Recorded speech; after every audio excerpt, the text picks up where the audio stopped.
হাওড়া হাওড়া হাওড়া যাবে? একটা 22-23 বছরের যুবক বাসের মধ্যে চিৎকার করছে আর বলছে হাওড়া এসে গেছে, হাওড়া এসে গেছে। তখনই বাসের মধ্যে থেকে একটা মেয়ে ছেলেটাকে দেখে চিনতে পারে আর বলে, তুমি এখানে? তার মানে তুমি বাসার হেল্পার? ছি, তোমাকে দেখে আমার কেমন ঘেন্না করছে। নিবিড় মেয়েটার দিকে তাকাতেই সে কোনো উত্তর দেয় না। নিবিড় আবারও পুনরায় বলা শুরু করে হাওড়া এসে গেছে। তার কিছুক্ষণ পরই নিবিড় কলেজে যায় আর মেয়েটি নিবিড়কে জিজ্ঞাসা করে, এই, তোমাকে যে সেদিন জিজ্ঞাসা করলাম তুমি কেন কোনো উত্তর দিলে না? আমার ভালো লাগেনি তাই উত্তর দিইনি। তোমার কিসের এত অহংকার? কেউ কিছু জিজ্ঞেস করলে উত্তর দিতে হয় সেটা বুঝি জানো না? রাইসার প্রশ্নের কোনো উত্তর না দিয়ে নিবিড় চলে যেতে চাইলে রাইসা ওর হাতটা ধরে আর বলে, চলে যাচ্ছ কেন? তোমার সাথে আমার কথা আছে।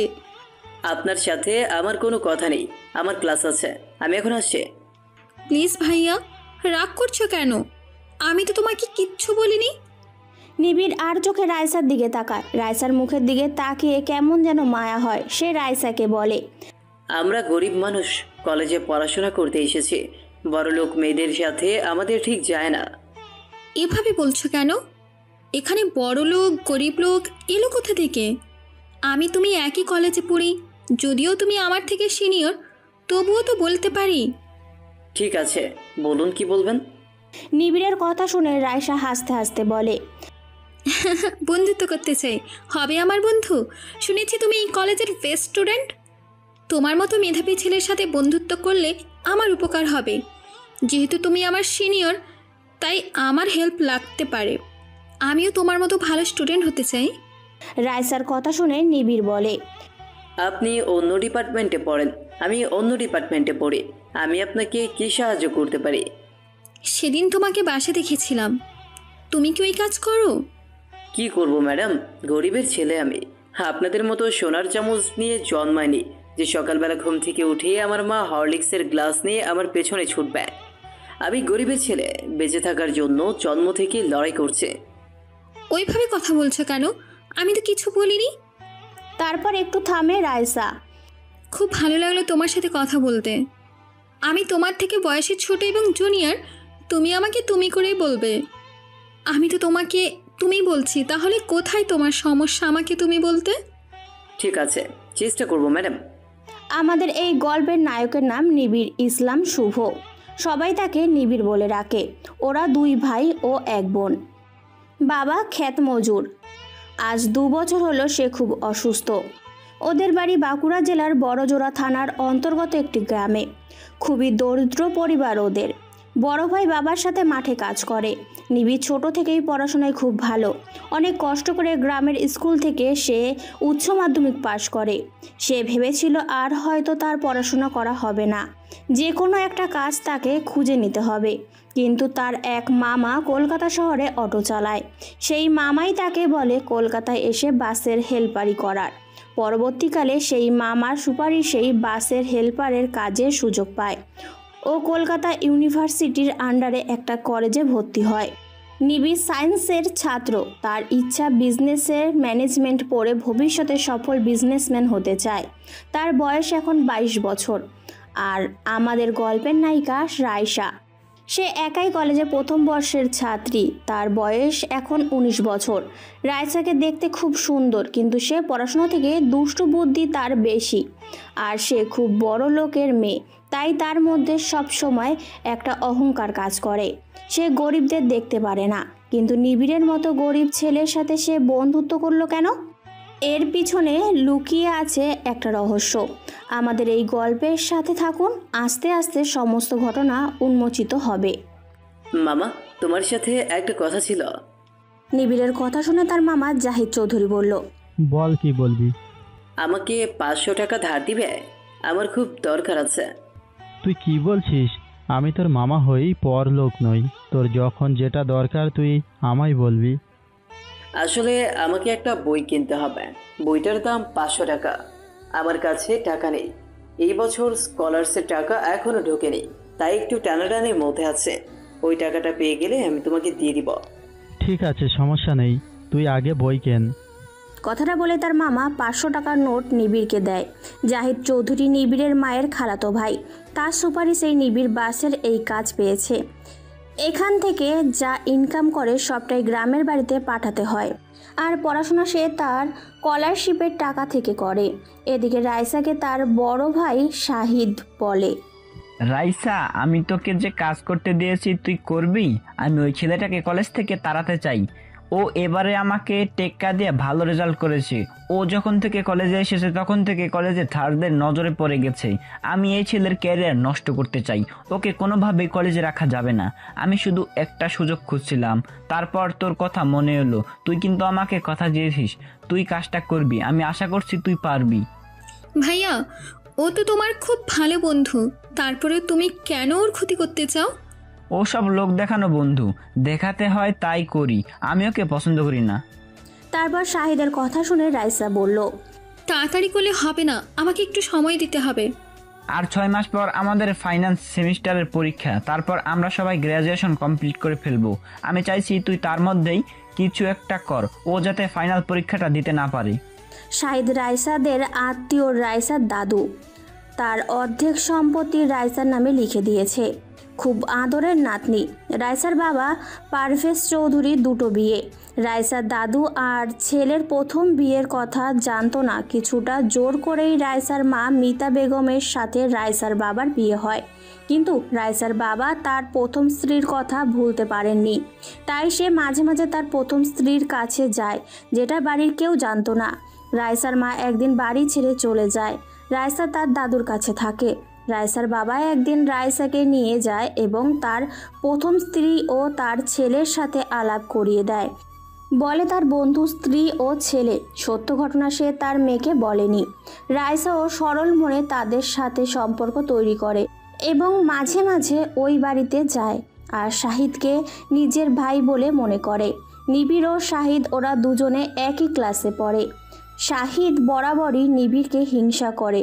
সে সব সময় নিবিড়ের ক্ষতি করতে চায়, অথচ মুখে ভালো বন্ধুত্ব দেখায়, কিন্তু কোনোভাবে সে পেরে ওঠে না। পড়াশোনার শাহিদের থেকে নিবিড় অনেক ভালো ছেলে। সে যখন কোনোভাবে কিছু করতে পারল না, তখন সেই রাইসার সাথে যোগাযোগ করে এবং নিবিড়ের ক্ষতি করার চেষ্টা করে। রাইসাকে দিয়ে শাহিদ ফায়দা তোলার চেষ্টা করে। নিবিড় রাত 8টার পর সে বাড়ি চলে আসে। বাসের মালিক জানে বাসের কাজ করার সাথে সাথে নিবিড় পড়াশোনা করে, তাই সে আর কিছু বলে না। আজকে নিবিড় যখন পড়ায় মগ্ন, ঠিক তখনই তার ফোনটা বেজে ওঠে। দেখে তার মা ফোন করেছে। নিবিড় ফোনটা রিসিভ করে আর বলে, আসসালামু আলাইকুম মা, কেমন আছো? ওয়ালাইকুম আসসালাম। আমরা ভালো নেই বাবা। মায়ের এই প্রশ্নের উত্তর নিবিড় একটু বিচলিত হয়ে পড়ে। সে উদ্বিগ্ন কণ্ঠে জিজ্ঞাসা করে, কেন মা, কি হয়েছে? বাবার শরীর ঠিক আছে তো? আর ভাইয়া কি করছে? নিশি কেমন আছে? নিবিড়ের কথা শুনে তার মা মিনারা বেগম বলল, তোকে আর কি বলবো, তোর ভাইয়া মিরাজ বিয়ে করেছে। সে কি মা, ভাইয়া কাকে বিয়ে করলো? এখনো বাড়িঘর গোছানো হলো না। বাবার শরীর ভালো নেই, নিশি বড় হচ্ছে, আর এর মধ্যে ভাইয়া বিয়ে করে ফেললো? তাহলে কি আর বলছে, পাশের গ্রামের মকরুল চাচার মেয়েকে বিয়ে করেছে। মেয়েটা ভীষণ ঝগড়ুটে। এর আগে একবার বিয়ে হয়েছিল, কিন্তু সেখানে সংসার করতে পারিনি, তাই বাড়িতে চলে এসেছিল। কালকে হঠাৎ তোর ভাইয়ার সাথে বিয়ে হয়। আমরা তো কিছুই জানি না। বলছিল কিছুদিন ধরে নাকি তোর ভাইয়ার সাথে ওর একটা সম্পর্ক তৈরি হয়েছিল। আমি তো খুব চিন্তায় পড়ে গেছি, কি হবে বল না। মায়ের মুখ থেকে এ কথা শুনে নিবিড় বলল, ভাইয়া কোথায় মা? এখনো ওদের বাড়িতেই আছে, কিছুক্ষণ পর চলে আসবে। ঠিক আছে মা, তোমাকে আর চিন্তা করতে হবে না। ছেলে বউকে বরণ করে ঘরে তোলো। আর আমাদের যে ওই কোণের দিকে ইটের গাঁথনি দেওয়া ঘরটা আছে, ওই ঘরটা একটু গুছিয়ে দাও। ওই ঘরেই ওদের তোলো। ওই ঘরে তোর ছোট বোন নিশি থাকে, ও কি ছাড়বে ঘর? ঠিক আছে, তুমি নিশিকে ফোনটা দাও, আমি ওর সাথে কথা বলছি। নিশি নিবিড়ের ছোট বোন। সে তখন মায়ের পাশে দাঁড়িয়ে ছোট ভাইয়ের কথা শুনছিল। তারপর তার মায়ের হাত থেকে ফোন নিয়ে সে তার ভাইয়াকে উদ্দেশ্য করে বলে, তুই বললেও আমি ঘর ছাড়বো না। বড় ভাইয়া কিছুদিন হলো সংসারে টাকাও দিচ্ছে না, তার উপর আবার ওই মেয়েটাকে বিয়ে করেছে। আমার তো মনে হয় না ওই মেয়েটা সংসার করবে। ভাইয়া তুই জানিস না, মেয়েটা মোটেই ভালো নয়। আমি মেয়েটাকে খুব ভালো করে চিনি। নিবিড় বোনের কথাগুলো মন দিয়ে শোনে, তারপর বোনকে আশ্বস্ত করে বলে, ঠিক আছে, সেসব কথা এখন পরে হবে। তুই এখন ওই ঘরটা ছেড়ে দে। আর আমার যে ছোট ঘরটা আছে, তুই এখন ওই ঘরটায় থাক। আমি এখন যাচ্ছি না। আর আমি গেলে যেখানেই হোক শুয়ে পড়ব। তুই ওই ঘরেই থাকবি। বাড়িতে কোনো অশান্তি করবি না। ভাইয়া ভাবিকে নিয়ে আসছে, তুই মাকে বলবি হাসি মুখে থাকতে। আর তুইও হাসি মুখে থাকবে। আমি যেন কোনো ঝগড়া গন্ডগোলের খবর না পাই। জানিস তো বাবা অসুস্থ। অশান্তি করলে বাবা আরও চিন্তা করবে। তখন আবার বাবাকে বাঁচানো যাবে না। তাই অশান্তি করবি না। ভাইয়া ভাবির সাথে ভালো ব্যবহার করবে। ছোট ভাইয়াকে নিশি খুব ভালোবাসে, তাই সে ভাইয়ার কথা না বলতে পারে না। সে আচ্ছা বলে ফোনটা কেটে দেয়। নিবিড়ের বাবা নুরুল দীর্ঘদিন ধরে বিছানা শয্যাশায়ী। সে কাজ করতে পারে না। তার বড় ভাই মিরাজ কাজ করে আর নিবিড় টাকা পাঠায়। এর থেকে ওদের সংসার চলে। এইদিকে নিবিড় কলেজে এসে হঠাৎই রাইসা তার কাছে গিয়ে বলে, কেমন আছো? নিবিড় কোনো কথা না বলে মাথা নাড়িয়েছে। সেখান থেকে চলে যেতে চাইলে রাইসা নিবিড়ের হাত ধরে ফেলে আর বলে, আমার সাথে কথা না বলে চলে যাচ্ছ কেন? তোমার ফোন নাম্বারটা দাও। রাইসার কথায় নিবিড় বিরক্ত হয় আর বলে, তুমি কেন আমার পেছনে পড়ে আছো? সেই দিন তোমায় বললাম আমার ফোন নেই। কেন মিথ্যে কথা বলছো? আজকের ফোন নেই এমন মানুষ আছে? আচ্ছা তুমি কেন আমার সাথে কথা বলতে চাইছো না? আমার কথা বলতে ভালো লাগছে না। আমি এখানে পড়াশোনা করছি, তাই ওটাই ভালোভাবে করতে চাই। এইসব বন্ধুত্ব আমার সাথে ভালো হবে না। তুমি বরং অন্য রাস্তা দেখো। আমার থেকে আরো ভালো বন্ধু তুমি পেয়ে যাবে। বন্ধু হয়তো পাবো, কিন্তু ভালো মানুষ তো পাবো না। তোমাকে আমার ভালো লেগেছে, তাই তোমাকে আমার বন্ধু হতেই হবে। আমি কোনো অজুহাত শুনবো না। আজকে তুমি আমার সাথে ঘুরতে যাবে। সম্ভব নয়। তুমি তো জানো আমি বাসে কাজ করি। শুধু মালিককে বলে আমি 2 ঘন্টা কলেজে আসে। এরপর আমাকে ডিউটি করতে হবে। তারপর রাত 10টার পর আমাকে আবার পড়াশোনা করতে হয়। ঠিক আছে, তুমি বাসে ডিউটি দাও, আমি তোমার বাসে করে যাব। ওখানেই আমি গল্প করব তোমার সাথে। আমাকে তো কাজ করতে হবে, গল্প করলে হবে না। তা না হলে মালিক পয়সা দেবে না। বাস থাকলে সিরিয়াস থাকতে হবে। যাত্রীদের গন্তব্যে ওঠানামা করা আমার দায়িত্ব। প্রত্যেকের কাছ থেকে টাকা নেওয়া ওটাও আমার দায়িত্ব। আমি তো আমার দায়িত্ব এড়াতে পারি না। তুমি তোমার দায়িত্ব করো না। আমি কি তোমায় না বলেছি? তোমাকে আমার ভালো লেগেছে, তাই তোমাকে আমি ছাড়ছি না। আমি তোমার সাথে যাব মানেই যাব। তুমি না বললেও আমি শুনবো না। তুমি এখন ক্লাস করো, আমি এখানে অপেক্ষা করছি। তুমি যখন যাবে আমিও তোমার সাথে যাব। রাইসা নিবিড়ের কোনো কথা শোনে না। রাইসা নিবিড়ের পেছনে লেগে থাকে। নিবিড় কলেজ থেকে বাড়ি যায়। রাইসা নিবিড়ের সাথে যেতে চাইলে নিবিড় বারণ করেন আর বলে, দেখো রাইসা, আমি তোমাকে আমার বাড়িতে নিয়ে যেতে পারছি না। আমি একটা বস্তির ছোট্ট ঘরে থাকি আমার মামার সাথে। তুমি গেলেই সেখানে অসুবিধা আছে। তো মামা এখন ডিউটিতে আছে। তুমি যদি আমার সাথে থাকো কেউ কিছু ভাবতে পারে, তাই তোমায় আমি নিয়ে যেতে পারবো না। নিবিড়ের কথায় রাইসা বুঝতে পারে সে কিছু বলে না। নিবিড় বাড়িতে গিয়ে ফ্রেশ হয়ে ডিউটিতে যায়। নিবিড়ের কলেজ সকাল 10টা থেকে 12টা পর্যন্ত করে। ভোর 5টা থেকে সে বাসের ডিউটিতে দেয়। শুধু 2 ঘন্টা কলেজে যায়, বাকি সময়টা বাসে থাকে। এদিকে রাইসা বাস স্ট্যান্ডের অপেক্ষা করতে থাকে। বাস এলে সে বাসে নিবিড়কে দেখতে পায়।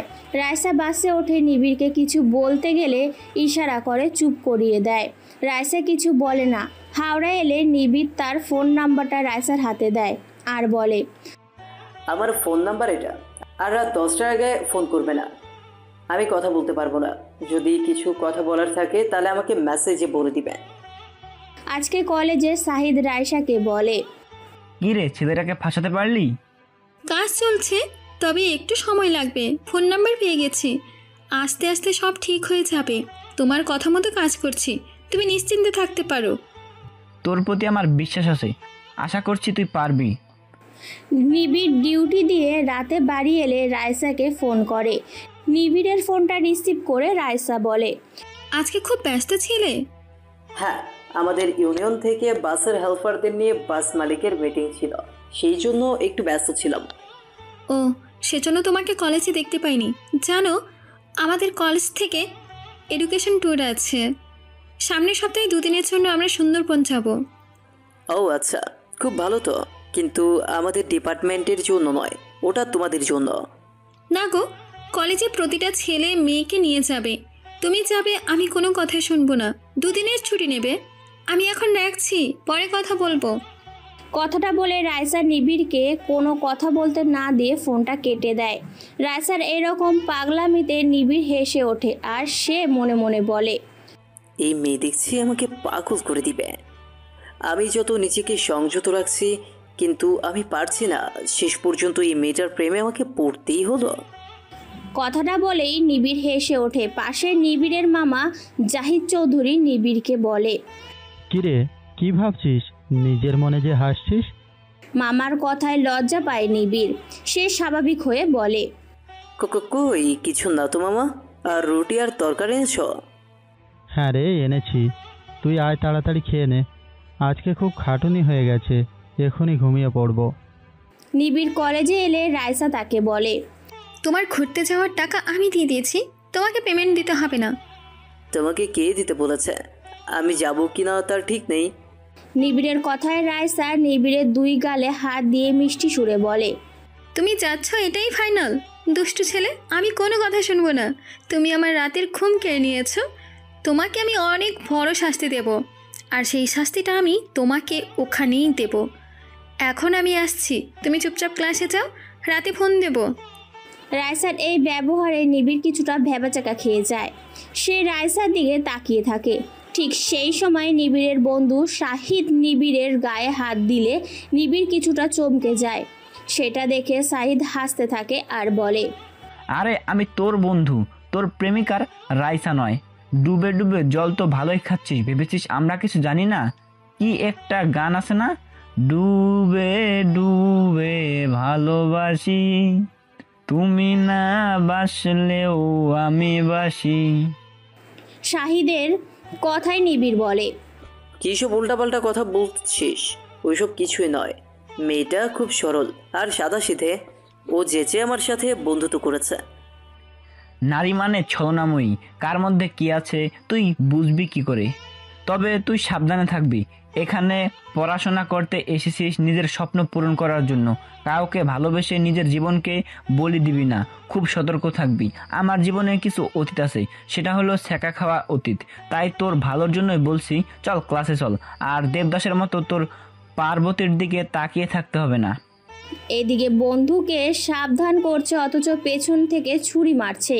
ক্লাসে নিবিড় কিছুতেই মন দিতে পারে না, বারবার তার মন সংযোগ হয়। রাইসার মুখটা বারবার তার চোখের সামনে ভেসে ওঠে। এত বড় লোকের মেয়ে BMW গাড়ি নিয়ে কলেজে আসে, কিন্তু তার মধ্যে কোনো অহংকার নেই। সত্যি মেয়েটা ভালো। নিবিড় এবার সিদ্ধান্ত নিল, যা হয় হবে। সে রাইসাকে আর ফিরিয়ে দেবে না, এবার ওর সাথে রিলেশনে যাবে। নিবিড় ডিউটিতে যায়, সেখানে মন দিয়ে কাজ করতে পারে না।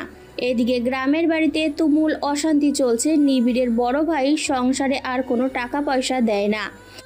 তার মা মিনারা বেগম তার বড় ছেলে মিরাজকে বলল, মিরাজ, কিছুদিন হলো তোর বাবার ঔষধ শেষ হয়ে গেছে, ঔষধ আনতে হবে, তুই আজকে আমাকে 500 টাকা দিবি। মায়ের কথায় মিরাজ কি বলবে তার আগে মিরাজের সদ্য বিয়ে করা বউ তানহা বেগম শাশুড়িকে শুনিয়ে শুনিয়ে মিরাজকে বলে, শুনছো, আমার শরীর ভালো নয়, ডাক্তার চেক আপ করতে বলেছে, কালকের মধ্যে যেতে হবে। মিনারা বেগম তানহা বেগমের কথা শুনে মিরাজের দিকে তাকায়। মিরাজ তার মাকে বলে, আমার কাছে টাকা নেই মা, তুমি নিবিড়কে বলো টাকা পাঠাতে। তুমি শুনলে তো, ওর শরীর ভালো নয়, ওকে ডাক্তার চেক আপ করাতে বলছে। আমার এখন 2000 টাকা দরকার। আমি কাজ করেছি, আজকে যাচ্ছি, যদি টাকা দেয় ভালো, তাহলে ওর চিকিৎসা করাতে পারবো। আর বাবার ওষুধ কেনার জন্য আমি কোনো পয়সা দিতে পারবো না। ছেলের কথা শুনে মিনারা বেগম ছেলেকে বলে, তোর ছোট ভাইয়ের টাকায় সংসার চলে, তুই সংসারে কত আর দিস? মাঝের মধ্যে শুধু বাবার ওষুধগুলো কিনে দিতিস, তাও বলছিস তুই দিতে পারবি না। মিরাজ কিছু বলবে কি তার আগেই তানহা বেগম বলে, এতদিন যা করেছে ভুলে যান, আর ওই বুড়োকে বাঁচিয়ে রেখে কি করবেন? আজ কতদিন ধরে বিছানায় পড়ে আছে, মরছে না, শুধু শুধু টাকাগুলো জলে যাচ্ছে। টাকা দিতে পারবে না, আর ওই বুড়োর ওষুধ কিনতে হবে না। ভাবির কথায় পাশে দাঁড়িয়ে থাকা ছোট্ট নিশির মনে খুব কষ্ট হয়। সে ভাবিকে বলে, আমি শুনেছিলাম তুমি ভালো মেয়ে নয়, তাই তোমার আগের সংসার হয়নি। তা বলে বয়স্ক মানুষকে সম্মান দেবে না এটা আশা করিনি। নিশির কথায় তানহা বেগম রেগে যায় আর নিশিকে উদ্দেশ্য করে বলে, আমি না খারাপ, তাই শ্বশুরবাড়ির সংসার করতে পারিনি। তা তোর তো বয়সটা কম হলো না, এখনো ভাইয়ের সংসারে পড়ে আছিস? তোর লজ্জা করছে না? কত ছেলের সাথে তো ঘুরে বেড়াস, তার খবর বুঝি আমরা জানি না? তানহা বেগমের কথায় মিনারা বেগম বিরক্ত হয় আর বলে, কি বলছো কি তুমি বৌমা? নিশি এই সবে 18 বছর পূর্ণ হলো, এখনো বিয়ে করার মতন বয়স হয়নি। আর আমার মেয়ের স্বভাব চরিত্র যথেষ্ট ভালো, ও তোমার মতন বিয়ে পাগলা হয়ে যায়নি। নিজের বাড়ির লোককে না জানিয়ে বিয়ে করে বসবে। মিনারা বেগমের কথায় তানহা বেগম রেগে যায়, চিৎকার করে ঝগড়া করতে থাকে। এদিকে অসুস্থ নিবিড়ের বাবা ইয়াবুক খানের এই চিৎকার সহ্য করতে পারে না, সে আরও অসুস্থ হয়ে পড়ে। মিরাজ তার মাকে ঠেলে দেয় নিশির গালে চড় মেরে।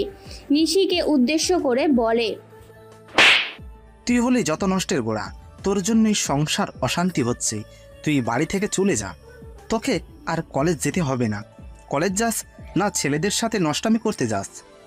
ছেলের মুখ থেকে এ কথা শুনে মিনারা বেগম ছেলেকে বলে, তোর লজ্জা করছে না নিজের বোনকে এসব কথা বলতে?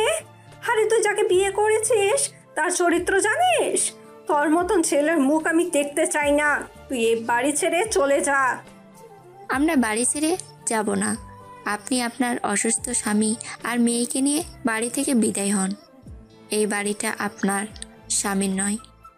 না, আমার স্বামীর, এটাও দাদুর ভিটে, তাই আপনার স্বামীর মতো আমার স্বামীর অধিকার আছে। হঠাৎই ঘরের ভেতর থেকে শব্দ শুনতে পেয়ে তারা ঝগড়া বন্ধ করে।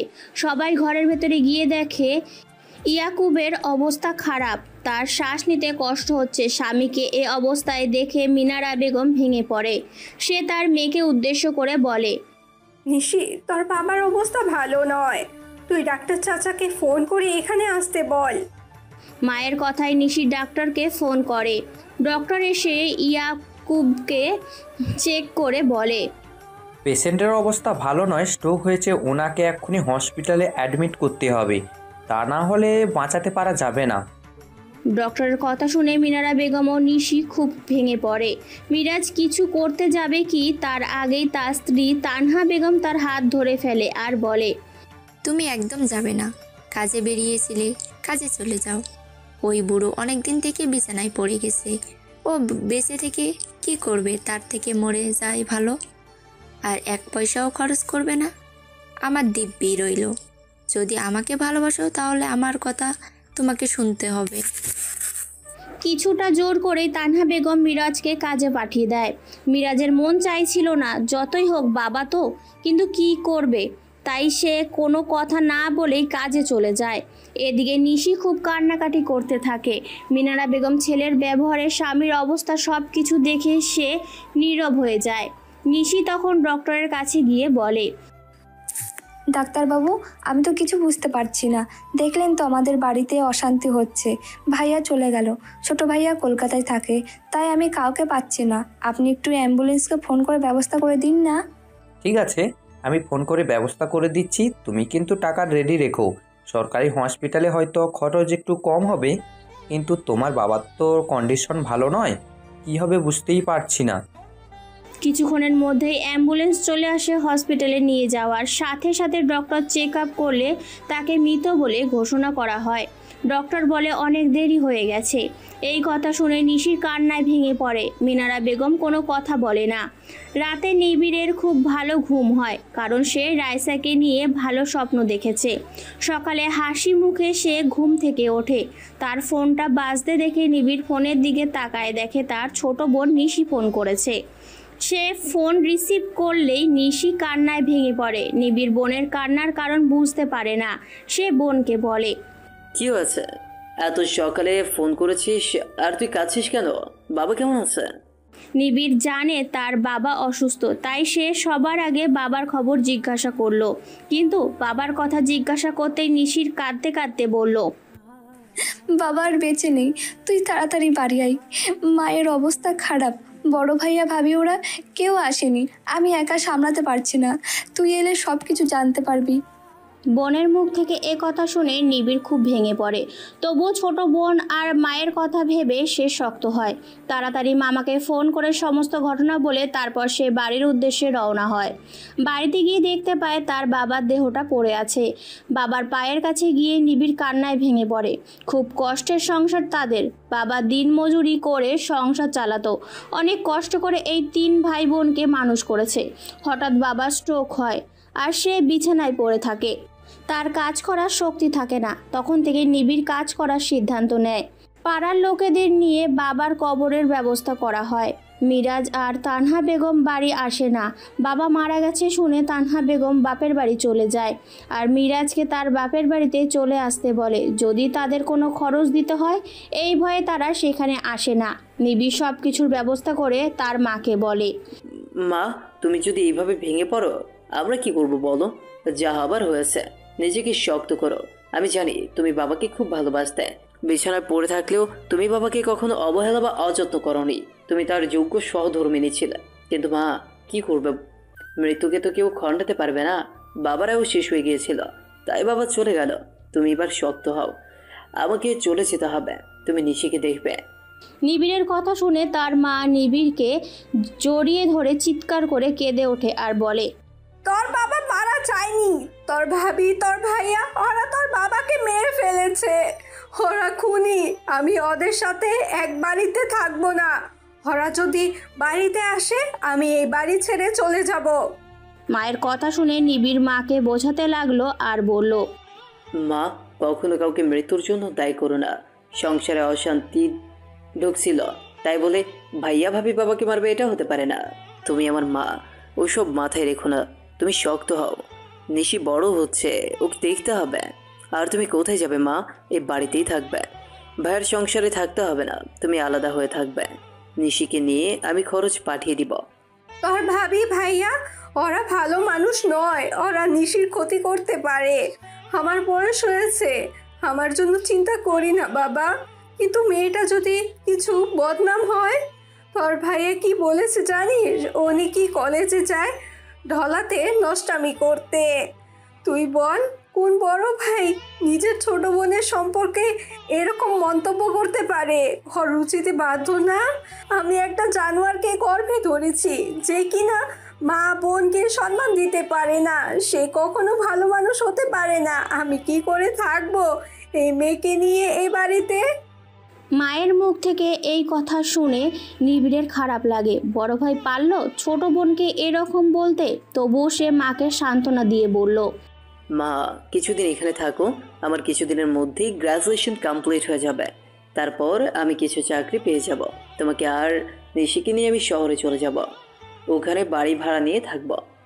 আমি তো এখনও সেভাবে ইনকাম করতে পারি না। তার উপর এখন পড়াশোনা করছি, খরচ হচ্ছে। প্লিজ মা, একটু বোঝার চেষ্টা করো। এত অবুঝ হও না। আমার আর নিশির মুখ চেয়ে তোমাকে শক্ত হতে হবে।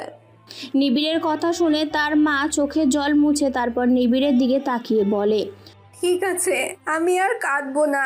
আমি তোকে কথা দিলাম, আমি আমার চোখের জল ফেলবো না। 2 দিন পর মিরাজ তানহাকে নিয়ে বাড়িতে আসে। তারা নিবিড়ের সাথে কোনো কথা বলে না। নিবিড় তার ভাইয়ার এই পরিবর্তন দেখে সে অবাক হয়। সেও কথা বলতে চায় না। 15 দিন ছিল নিবিড় গ্রামের বাড়িতে। তারপর সে শহরে চলে আসে। কলেজে গেলে রায়সা নিবিড়কে দেখতে পেয়ে ছুটে গিয়ে জড়িয়ে ধরে আর নিবিড়ের গালে কিস করে নিবিড়কে বলে, তুমি কোথায় ছিলে জানো? আমি তোমায় কত ফোন করেছি, তোমার ফোনের সুইচ অফ ছিল। তুমি ঘুরতে গেলে না, আমি কত চিন্তায় ছিলাম। তোমার কোনো বিপদ হলো না তো? তুমি কেন এরকম করলে? তুমি আমার কথা একটুও ভাবলে না? এ কথা বলে রায়সা নিবিড়কে জড়িয়ে ধরে। নিবিড় কি বলবে বুঝতে পারলো না। তখন কলেজের ওই জায়গাটায় কেউ ছিল না, তাই ওদেরকে এই অবস্থায় কেউ দেখেনি। নিবিড় এইদিকে ওইদিকে তাকিয়ে রায়সাকে বলে, রাইসা, এখানে কেউ চলে আসবে, তখন আমাদের দেখে ফেলবে। তুমি আমি দুজনেই বিপদে পড়ে যাব। আমার গ্রামের বাড়িতে আমার বাবা মারা যায়, তাই আমি ওখানে গিয়েছিলাম। ওখানে নেটওয়ার্কের প্রবলেমের জন্য ফোন সুইচ অফ ছিল। নিবিড়ের কথায় রাইসা নিবিড়কে ছেড়ে দেয়। তারপর নিবিড়ের দিকে তাকিয়ে বলে, কি হয়েছিল তোমার বাবার? অনেকদিন থেকে অসুস্থ ছিল, বিছানায় শুয়ে থাকতো, কিছু কাজ করতে পারতো না। হঠাৎ সেদিন খুব বাড়াবাড়ি হয় আর বাবা মারা যায়। খবর পেয়ে আমি গ্রামের বাড়িতে ছুটে গিয়েছিলাম, সেই জন্য আমি কলেজে আসতে পারিনি আর ট্যুরে যেতে পারিনি। ও সরি। এরপর থেকে নিবিড়ের সাথে রাইসার ভালো বন্ধুত্ব গড়ে ওঠে। একদিন কিছুটা জোর করে রাইসা নিবিড়ের সাথে নিবিড় যেখানে থাকে সেই বস্তিতে যায়। রাইসা দেখে ছোট্ট একটা ঘরে নিবিড় আর তার মামা থাকে। সেই সময় তার মামার রুমে ছিল না। রাইসা রুমের মধ্যে ঢোকে নিবিড়কে জড়িয়ে ধরে। নিবিড় নিজেকে ধরে রাখতে পারে না, সেও রাইসাকে জড়িয়ে ধরে। রাইসা তার ফোনে দুজনের কিছু ছবি তোলে। নিবিড় নিজেকে কন্ট্রোল করতে পারে না, রাইসাকে জড়িয়ে ধরে তার গালে কপালে কিস করে। তারা যখন দুজনে উন্মুক্ত হয়ে ওঠে তখনই ঠিক সেই সময় রাইসার ফোনটা বেজে ওঠে। ফোনের শব্দে তারা দুজনই স্বাভাবিক হয়। রাইসা ফোনের দিকে তাকিয়ে বলে, নিবিড়, আমার একটা আর্জেন্ট ফোন এসেছে, তাই আমি এখন আসছি। তুমি ভালো থাকবে। তুমি একা যেতে পারবে তো? হ্যাঁ পারবো। সাবধানে যাবে। তারপরের দিন নিবিড় কলেজে গেলে কলেজে পুলিশ আসে আর নিবিড়কে পুলিশ অফিসার তামিম খান বলে, তুমি নিবিড় ইসলাম? হ্যাঁ স্যার, কেন? তোমার নামে অভিযোগ আছে, তুমি নাকি কোন মেয়েকে নিজের রুমে ডেকে নিয়ে গিয়ে তার সাথে জবরদস্তি করছো। পুলিশ অফিসার তামিম খান কথাগুলো বলে নিবিড়ের সাথে রাইসার ঘনিষ্ঠ কিছু মুহূর্তের ছবি দেখায়। সেটা দেখে নিবিড় মাথায় হাত দিয়ে ওখানেই বসে পড়ে আর কাঁদতে থাকে। কাঁদতে কাঁদতে বলে, স্যার, এসব মিথ্যা কথা। আমি ওর সাথে কোনো প্রকার জোর করিনি। ও তো আমাকে ভালোবাসে, আমি ওকে ভালোবাসি। বিশ্বাস করুন, আমাদের মধ্যে একটা পবিত্র সম্পর্ক। ও সেদিন আমার সাথে গিয়েছিল, আমাদের মধ্যে এমন কিছু হয়নি। কথাটা বলে নিবিড় পুলিশ অফিসারের দিকে তাকালে দেখে পাশের রাইসা, সাহিদ আরও কিছু কলেজের ছেলে মেয়ে দাঁড়িয়ে আছে। নিবিড় রাইসাকে বলে, রাইসা, তুমি কেন এই কাজ করলে? আমি তো ভেবেছিলাম তুমি খুব সরল মেয়ে, শেষ পর্যন্ত তুমিও আমাকে ফাঁসালে। আমি তোমার কি ক্ষতি করেছে? তুমি তো জোর করে আমার সাথে সম্পর্ক করেছিলে, বলো।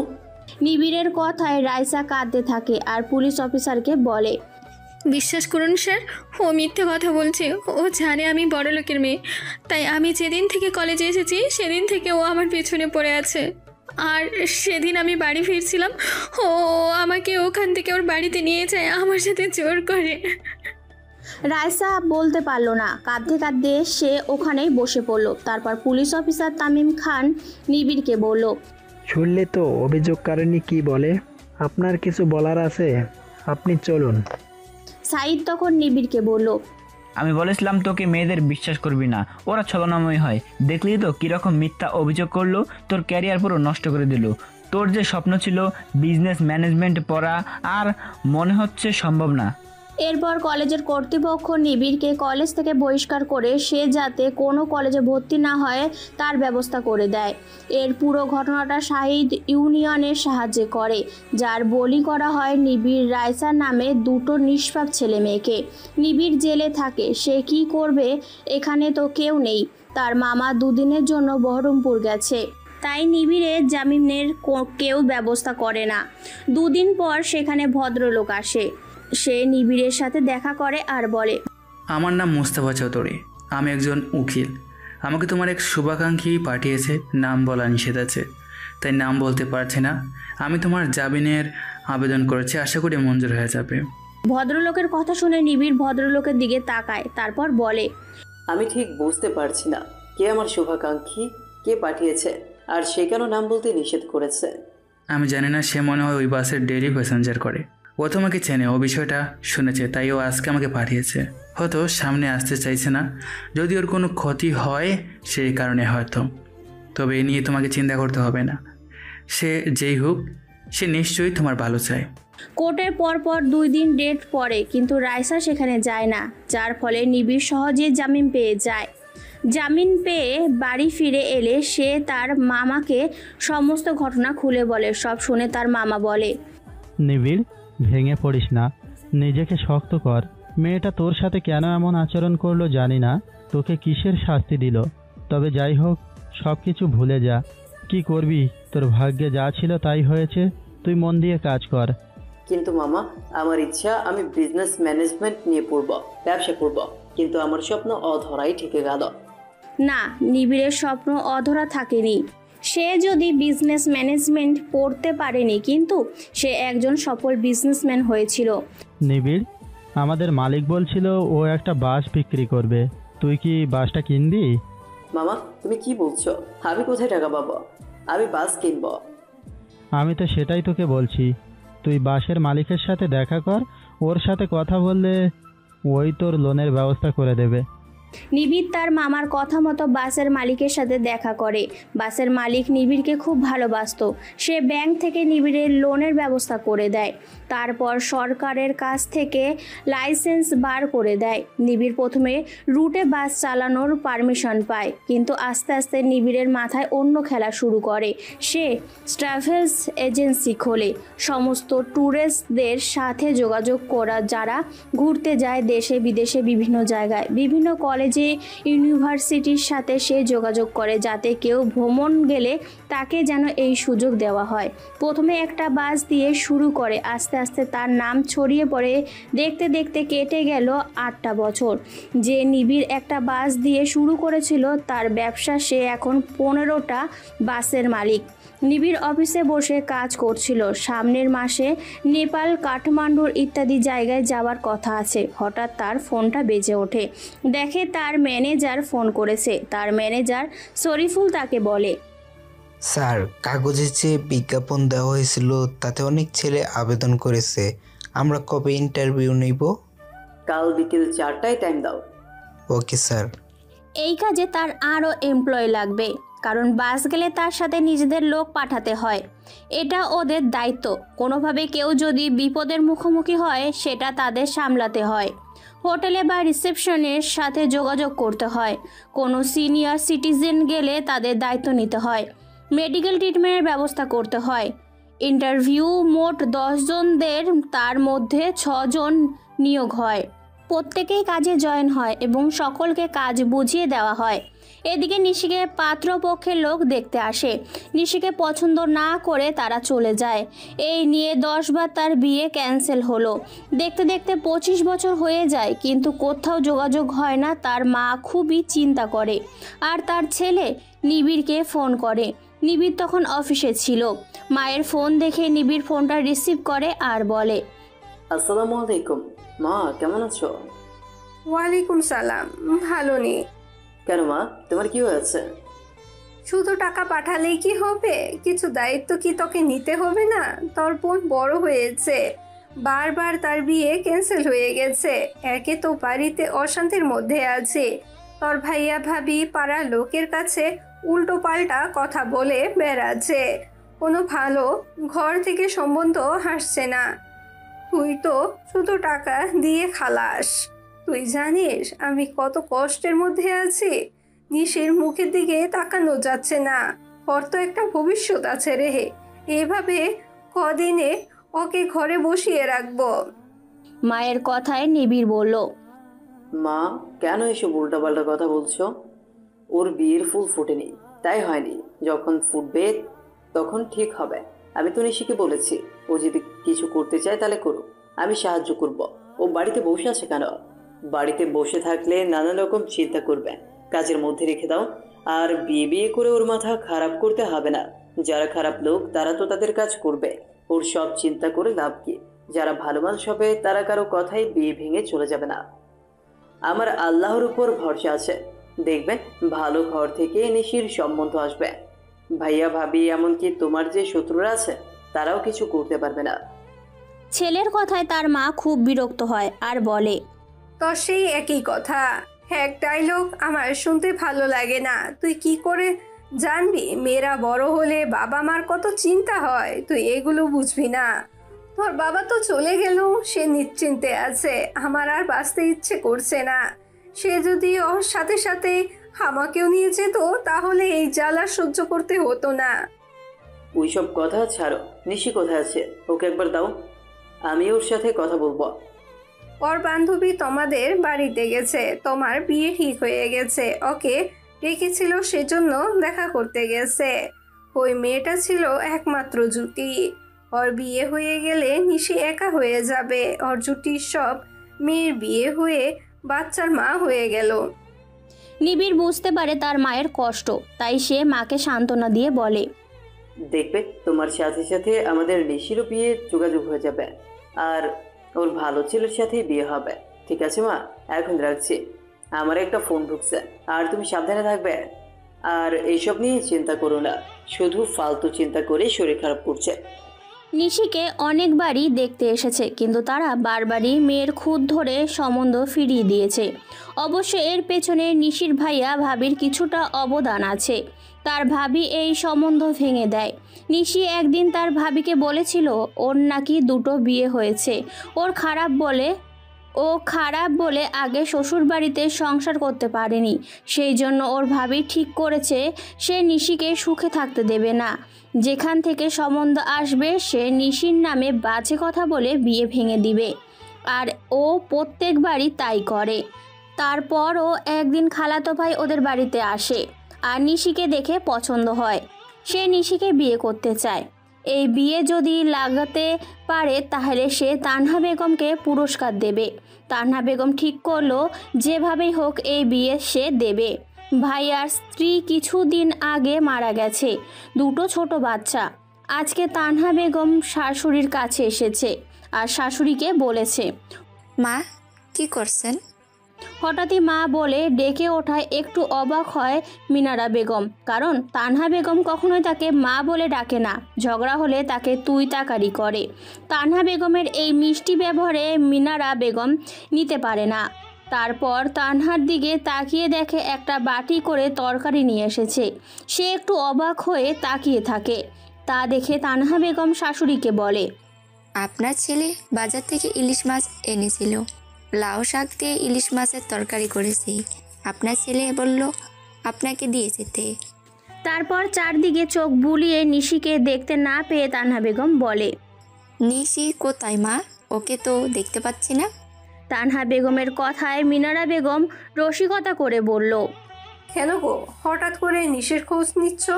ভালো সম্বন্ধ দেখছো নাকি? হ্যাঁ মা, ভালো ছেলে আছে। আমার খালাতো ভাই ব্যবসা করে, অবস্থা খুব ভালো।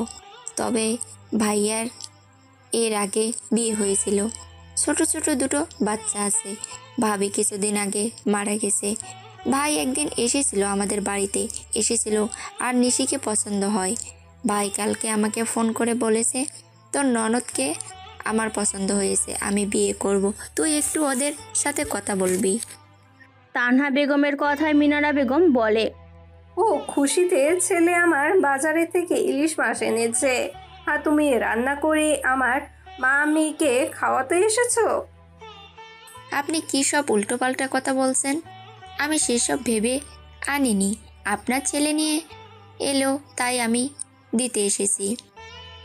আজ 8 বছর ধরে এই বাড়িতে এসেছো, কখনো তো কিছু দাওনি, হঠাৎ আমাদের প্রতি কবে থেকে এত উদার হলে? শাশুড়ির কথায় তানহা বেগম রেগে যায় আর বলে, উনি ঠিকই বলেছেন, আপনারা ভালো মানুষ নয়, তাই আপনাদের ঘরে দিতে আসা আমার ভুল হয়েছে। সেজন্য তো কোথায় মেয়ের বিয়ে দিতে পারছেন না, আর আপনার মেয়েকে কেউ বিয়ে করবেও না। আমার ভাই আপনার মেয়েকে পছন্দ করেছিল, সেটা আপনার মেয়ের ভাগ্য। কথাটা বলেই তানহা বেগম তরকারির বাটিটা নিয়ে রাগে গজগজ করতে করতে সেখান থেকে চলে যায়। আর মিনারা বেগম তানহা বেগমের কাণ্ড দেখে হেসে ওঠে। তানহা বেগম ভেবেছিল শাশুড়ির সাথে মিষ্টি মিষ্টি কথা বললে তার ভাইয়ের সাথে নিশির বিয়েটা দিয়ে দিবে। তার ভাইয়া বলেছিল যদি বিয়েটা লাগাতে পারে তাহলে অনেক পুরস্কার দেবে। বড় মা, আমাকে আর মেরো না, আমার খুব কষ্ট হচ্ছে। কষ্ট হচ্ছে? এখন কষ্ট হচ্ছে, আর যখন কাজটা ভালো করে করিসনি তখন মনে ছিল না এই বাড়িতে খাচ্ছিস আর ভালো করে কাজ করতে হবে না? আমি তো ভালো করে কাজটা করেছি, আমার কথাই ভুল হলো, আমি তো কিছু বুঝতে পারছি না। তা তুই নিজে থেকে কি করে ভুল ধরবি? আমি কখন থেকে বলেছি এই গেস্ট হাউস ভালো করে পরিষ্কার করবি, বাড়িতে গেস্ট আসবে আর তুই সেসব না করে ঘরে বসে টিভি দেখছিস। আমি গেস্ট হাউস পরিষ্কার করে সবেমাত্র টিভিটা দেখতে বসেছি। তুই যদি পরিষ্কার করবি তাহলে এখনো নোংরা হয়ে আছে কেন? তুই দেখবি চল গেস্ট হাউসের অবস্থা। রাইসা কোনো কথা না বলে সে আবারও গেস্ট হাউস পরিষ্কার করতে চলে যায়। পরিষ্কার করে আবারও নিজের রুমে আসতেই তার বন্ধু দিয়া তাকে ফোন করে আর বলে, হ্যালো রাইসা, কি করছিস? কি করব বল, সবই তো তোকে বলেছি। আর আমি সহ্য করতে পারছি না। মাঝে মাঝে মনে হয় আমি কেন মায়ের গর্ভে এলাম, আল্লাহ কেন আমাকে এত কষ্ট দিচ্ছে। শোন না, তোকে চিন্তা করতে হবে না, তোর জন্য তো কাজের ব্যবস্থা করেছি। তুই বরঞ্চ ওই বাড়ি ছেড়ে চলে আয়। কি কাজ রে? আমি যেখানে কাজ করতাম সে কাজটা ছেড়ে দিয়েছি। আমি একটা নতুন জব পেয়ে গেছি, ওইখানে স্যালারি একটু বেশি পাবো, তাই আগের কাজটা ছেড়ে দিয়েছি। আমি আগের বসের সাথে কথা বলেছি, আমি তোর কথা বলেছি তুই ওখানে কাজ কর। আস্তে আস্তে আমি যেখানে কাজ করছি ওখানে একটু সেটেল হয়ে গেলে তোকে ওখানে নিয়ে নেব। এই যে কাজটা আমি পেয়েছি, এটা একটা ট্রাভেলস কোম্পানি। ওরা বিভিন্ন জায়গায় ভ্রমণ করতে যায়। আমাদের কোম্পানি বসের অনেকগুলো বাস আছে। উনি একজন বড় বিজনেসম্যান, জীবনে অনেক কষ্ট করে আজকে সে সাফল্য পেয়েছে। কিছুদিন আগে আমি ইন্টারভিউ দিয়েছি, ওরা আমাকে সিলেক্ট করেছে। আমি 2 দিন হলো জয়েন করছি, তাই আজকে আগের কাজটা থেকে রিজাইন দিয়েছি। কোম্পানির বস আমার কাজে সন্তুষ্ট ছিলেন। উনি আমাকে একটা নতুন মেয়ে দেখে দিতে বলেছেন। আমি তোর কথা বলেছি, আমি ঠিকানা সেন্ড করে দিচ্ছি, তুই কালকে থেকে জয়েন্ট হয়ে যাবি। তোর আর বাড়ি যেতে হবে না, আমার সাথে হোটেলে থাকবি। আর কত সহ্য করবি বল? দিয়ার মুখ থেকে এ কথা শুনে রাইসা বলল, কি কাজ আমি করতে পারবো তো? কেন করতে পারবি না? একটা শপিং মলে রোজ কত বেচাকেনা হচ্ছে, কম্পিউটারে সেটা আপলোড করা। আর তো কিছু নয়, আমার যে ম্যাডাম তাপসী ম্যাম, উনি খুবই ভালো, সমস্যা হবে না। আমি 10,000 টাকা বেতন পেতাম, তুই প্রথমে 8,000 টাকা পাবি, পরে বেতন বাড়বে। আর যদি আমার কোম্পানিতে হয়ে যায় তোকে আমি ওখানে ডেকে নেব। তুই কালকের মধ্যে চলে আসবি, আমার সাথে হোটেলে থাকবি। প্রথম দিকে অসুবিধা হবে, তবে আস্তে আস্তে ঠিক হয়ে যাবে। আমি তো আছি, চিন্তা করবি না। দিয়ার কথা শুনে রাইসা বলল, সবই ঠিক আছে, যদি ওরা কিছু জানতে চায় আমি কি বলবো? কিছু বলতে হবে না ওদেরকে, ওরা তোর শত্রু। তোর সম্পত্তি জোর করে দখল করে নিল, তোর সঙ্গে মিথ্যা অভিনয় করলো। তুই কাল সকালে চলে আসবি আর বলবি আমি আর এই বাড়িতে থাকবো না। ঠিক আছে, কাল সকাল 8টার মধ্যে আমি তোর ওখানে চলে যাচ্ছি। তুই আমাকে প্রথম অফিসে নিয়ে যাবি, আমি তো কিছু জানি না, তারপর তুই তোর অফিসে যাবি। ঠিক আছে দোস্ত, তাই হবে। কথা মতো তারপর দিন রাইসা ব্যাগপত্র গুছিয়ে নিয়ে দিয়ার কাছে যাবে, কিন্তু তার বড় মা এসে বলল, কি ব্যাপার ম্যাডাম, সাজুগুজু করে কোথায় যাওয়া হবে? আমি তো মনে মনে ভাবছি ম্যাডাম কেন এখনো ওঠেনি, তা কোথায় কি প্রোগ্রাম আছে? আমি আর এই বাড়িতে থাকবো না বড় মা, তুমি বাবাকে বলে দেবে আর ভাইয়াকে বলে দেবে আমি ওর জন্য আমার ভালোবাসাকে ত্যাগ করে দিয়েছি। তার জন্য কম কষ্ট আমি করিনি, তার কাছে আমি বিশ্বাসঘাতক হয়ে গেছি। আমি তো সব কিছু হারিয়ে ফেলেছি, এবার আমাকে বাঁচতে দাও, প্লিজ আমাকে বাঁচতে দাও। আমি বাড়ি ছেড়ে চলে যাচ্ছি, আমি একটা কাজ পেয়েছি, আর আমি বান্ধবীদের সাথে থাকবো, আর তোমাদের বাড়িতে ফিরে আসবো না। আর এই সম্পত্তি নিয়ে আমার কোনো অভিযোগ নেই, তোমরা নিশ্চিন্তে থাকতে পারো। এই সম্পত্তি অনেক আগেই আমাদের নামে হয়ে গেছে, তুই আর নতুন করে কি করবি? আর তুই এই বাড়ি থেকে বিদায় হলে আমরা একটু নিঃশ্বাস ফেলতে পারি। যত তোর পাপ মুখটা না দেখব তত আমরা ভালো থাকব। তবে একটা কষ্ট হবে, বিনা পয়সায় বাড়ির কাজের লোক হাতছাড়া হয়ে গেল, আর কিছু নয়। আসার সময় রাইসা তার বাবাকে বলল, জানো বাবা, আমার মাঝে মাঝে সন্দেহ হয় তুমি কি আসলেই আমার বাবা। মা আমাকে ফেলে রেখে চলে গেল, তুমি তার আগে একবার বিয়ে করে রেখেছিলে, আর তাকে তোমার বন্ধুর স্ত্রী বলে পরিচয় দিলে। পরে জানতে পারলাম সে তোমার প্রথম স্ত্রী। দাদু আমাকে সম্পত্তি লিখে দিল, কিন্তু মা চলে যাওয়ার পর দাদু মারা গেল। তুমিও তোমার সন্তানকে নিয়ে বাড়িতে এলে আর আমার সম্পত্তি তোমাদের নামে লিখে দিতে বাধ্য হলে। এতে আমি কষ্ট পাইনি বাবা, কিন্তু তুমি তো আমার নিজের বাবা ছিলে। আমার কি অপরাধ ছিল তুমি কি সেটা বলতে পারবে? আমার খুব কষ্ট হয় আল্লাহর ওপর সে কেন আমাকে পৃথিবীতে পাঠালো, আর আমি কেন তোমাদের মতো মা বাবার ঘরে জন্মালাম। আমাকে কেন মেরে দিতে পারোনি? কথাটা বলে রাইসা কাঁদতে কাঁদতে চলে যায়, আর রাইসার বাবার চোখেও কয়েক ফোঁটা জল পড়ে। সে কি করবে, তার যে হাত পা বেঁধে রেখেছে আলিশা বেগম আর তার ছেলে শাহিদ। যতই হোক রাইসা তারও সন্তান, তবু সে কিছু করতে পারছে না। তারপর রাইসা দিয়ার দেওয়া ঠিকানায় পৌঁছায়। আগে থেকে দিয়া সেখানে উপস্থিত ছিল। রাইসাকে দিয়া বলল, এত দেরি করলি কেন? তোর জন্য আমি অনেকক্ষণ অপেক্ষা করছি। তুই তো জানিস আমাকে অফিসে যেতে হবে, নতুন চাকরি তো, বুঝতেই পারছিস। ট্রাফিক জ্যামের জন্য একটু দেরি হয়ে গেল। চল তোকে অফিসে নিয়ে গিয়ে ম্যাডামের সাথে আলাপ করে দিয়ে আমি চলে যাব, আর তুই আমার হোটেলের ঠিকানায় চলে যাবি। আমি সব বলে রেখেছি, অসুবিধা হবে না। তোর সব জিনিসপত্র নিয়েছিস তো? আমার ছিলটা কি যে নিয়ে আসবো? ওরা সবই তো কেড়ে নিয়েছে, শুধু পরার মতো দুটো জামা ছিল।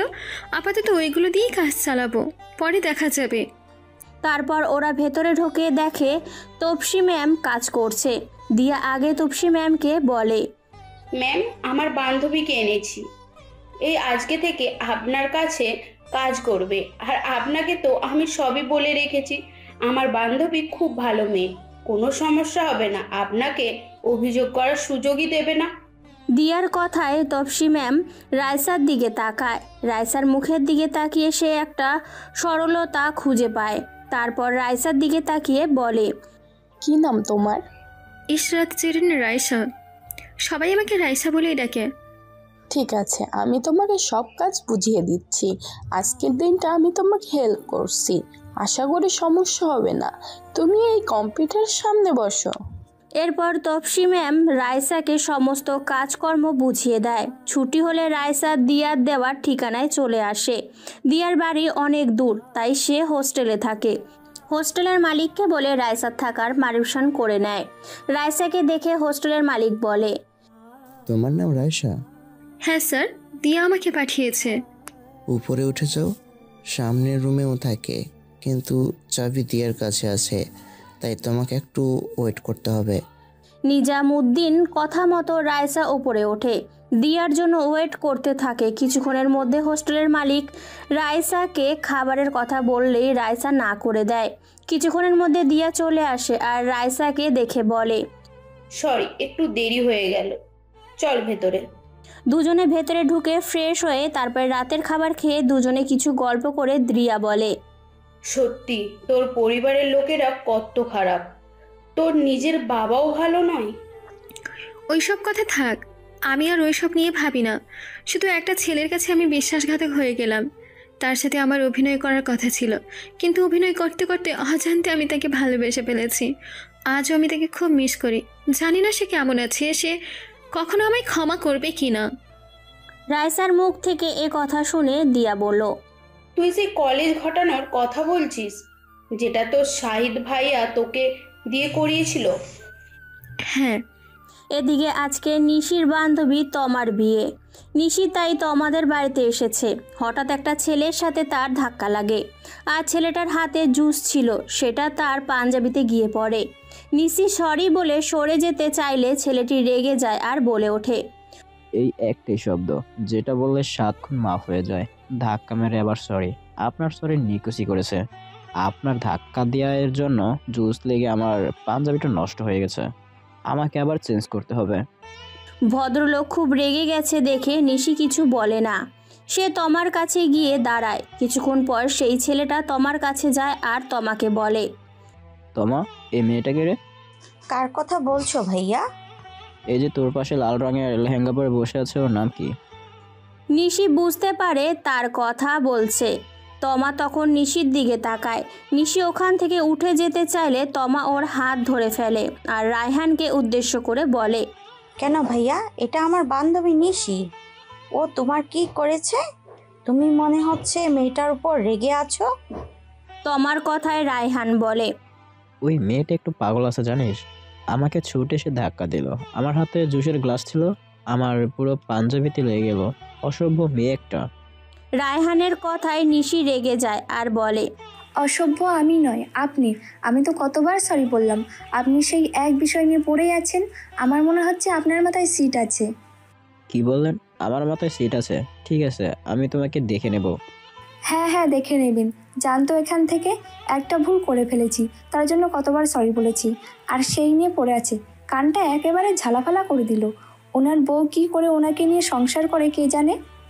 নিশির কথায় রায়হান রেগে যায় আর গজগজ করতে করতে সেখান থেকে চলে যায়। তমা তখন উচ্চস্বরে হেসে ওঠে আর বলে, ওটা আমার খালাতো ভাই, আমার বিয়ে উপলক্ষে এসেছে, খালাও এসেছে।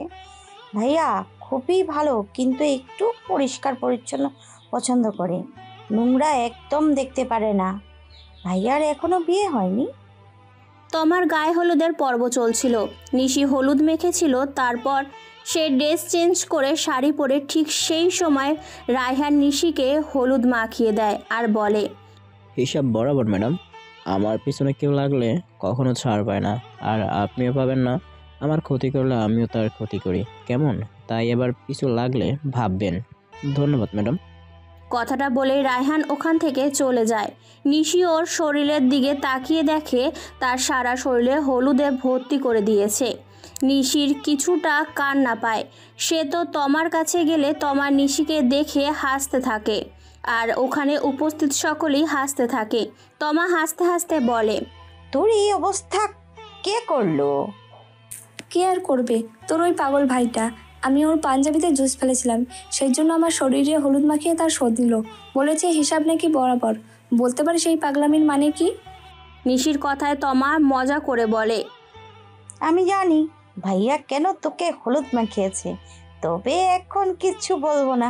আমার আগে বিয়েটা মিটে যাক, তারপর আমি তোকে বলবো। বিয়ে বাড়িতে রায়হানের সাথে নিশির যতবারই দেখা হয়েছে, নিশি ভেংচি দিয়ে সেখান থেকে চলে গেছে। তার কিছুদিন পর নিশিকে তার মা বলে, তুই কালকে কোথাও যাবি না নিশি, কালকে তোকে পাত্রপক্ষ দেখতে আসবে। আর তোমাকে দেখাশোনা করতে হবে না, দেখাশোনা করলেই কেউ না কেউ ভাঙচে দেবে। আর দেখছো তো কাদের এই কাজ, তাই আমার ইচ্ছে নেই দেখাশোনার। পাত্রপক্ষের সামনে আর আমার বসতে ইচ্ছা করে না। যে আমাকে বিয়ে করবে সব কিছু জেনেই করবে। নিশি জানে তার ভাইয়া ভাবি ও তার বাপের বাড়ির কাণ্ড এইটা। হঠাৎ নিশিকে তমা ফোন করে আর বলে, নিশি আজ বিকেলে তোদের বাড়ি যাচ্ছি। আরে তুই নতুন বিয়ে করেছিস, আমি তো ভাবলাম তোকে দেখতে যাব। সে যাই হোক, তুই কিন্তু একা আসবি না, দুলাভাইকে সাথে নিয়ে আসবি। শুধু তোর দুলাভাই নয়, আমার সাথে আরো অনেকে যাবে। তারপরের দিন বিকেলবেলা নিশি কোনো রকম সাজ না করে পাত্রপক্ষের সামনে বসে। নিশিকে কেউ কিচ্ছু প্রশ্ন করে না। কিছুক্ষণ পর তমা বলে, কারো যদি কিছু জিজ্ঞাসা করার না থাকে তাহলে ছেলে ও মেয়েকে আলাদাভাবে কথা বলতে হোক। পাশের রুমে নিশি ও রায়হান মুখোমুখি বসে। তখনও মুখ তুলে দেখেনি কেউ কাউকে। রায়হান নিশিকে দেখে চমকে যায় আর বলে, তুমি? তার মানে তোমার সাথে আমার বিয়ের কথা হচ্ছে? তোমার বলেছিল বটি ওর বান্ধবী, কিন্তু তুমি সেই বান্ধবী আমার এতটাও খেয়াল ছিল না। আমিও জানতাম না আপনি আমাকে দেখতে আসবেন। জানি এর আগে আমার অনেক দেখাশোনা হয়েছে, কিন্তু প্রত্যেকবার ছেলেপক্ষরা আমার বদনাম করে আর বিয়ে ক্যান্সেল করে দেয়। যদি ওই কাজটা আমার নিজের লোকেরাই করে সেটা আমরা জানি, তবু এতে অবশ্য আমার কোনো দুঃখ নেই। যার সাথে হবার তার সাথে হবেই। এমনিতেই আপনাকে আমার পছন্দ নয়। সামান্য পাঞ্জাবিতে জুস লেগে গিয়েছিল বলে আপনি আমাকে অপমান করেছেন। আপনার মতো ছেলের সাথে কখনো আমি সংসার করতে পারবো না।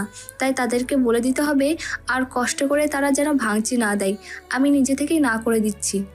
নিশির মুখ থেকে এ কথা শুনে রায়হান বলল, তুমি যা দুষ্টু, আমি তো বলবো তারা ঠিকই করে। আমি দুষ্টু? আর আপনি কি খিটখিটে একটা ব্যাটা ছেলে? লজ্জা করে না আনারির মতো মেয়েদের সাথে ঝগড়া করতে? তুমি খারাপ কাজ করেছো, তাই আমি তোমাকে বকেছি। সামান্য জুস পড়ে গেছে, মানুষ খুন করিনি যে আনারের মতো যাচাতে হবে। আমি শুনেছি তোমার মুখ থেকে আপনার নাকি অনেক সম্বন্ধও এসেছিলেন, কিন্তু আপনি কিছু না কিছু কারণ দেখিয়ে তাদেরকে রিজেক্ট করে দিয়েছেন। খুব ভালো হয়েছে, আমাদের তাহলে বিয়ে হচ্ছে না। আমি এখন উঠব, আপনি আসতে পারেন। আমারও এখানে বসে থাকার ইচ্ছে নেই। দুজনে যখন ঝগড়া করছে তখনই তমা রুমে ঢুকে আর নিশির উদ্দেশ্যে বলে, দেখ নিশি, আমার ভাইয়ের সাথে ঝগড়া করবি না। আমার ভাইয়া ছেলেটা কিন্তু খারাপ নয়, তোর কাজটা ভালো ছিল না তাই ভাইয়া ঝগড়া করেছে। ওটা ভাইয়ের প্রিয় পাঞ্জাবি ছিল তাই ভাইয়া রেগে গেছে। তোর ভাইয়ার কি একটাই পাঞ্জাবি যে এত রেগে যেতে হবে? তবে পাঞ্জাবিটা পরে আপনাকে ভালো লাগছিল। কথাটা বলে নিশি জিভ কামড়ায় আর ওখান থেকে চলে যেতে চাইলে তমা ওর হাত ধরে ফেলে আর বলে, আজকেও আমার ভাইয়াকে ভালো লাগছে। তুই দেখেছিস আমার ভাইয়াকে? না শুধু ঝগড়া করেছিস?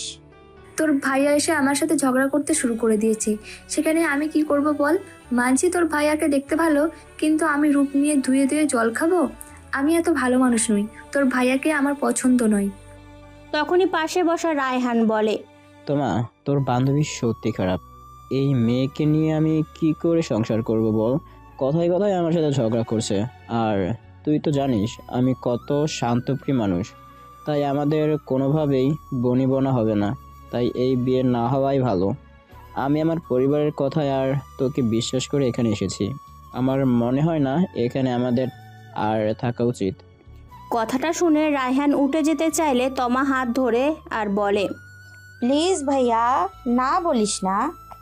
তখন নিশির মা মিনারা বেগম রুমে ঢুকে আর নিশির গালে চড় মারে আর বলে, তুই কি ভেবেছিস আমি 12 মাস থাকবো? তোকে কে দেখবে? তোর বড় ভাইয়া দেখেছিস তো ভালো নয়, আর ছোট ভাইয়া নিজের ব্যবসা নিয়ে আছে, সেও তো এক সময় সংসার করবে।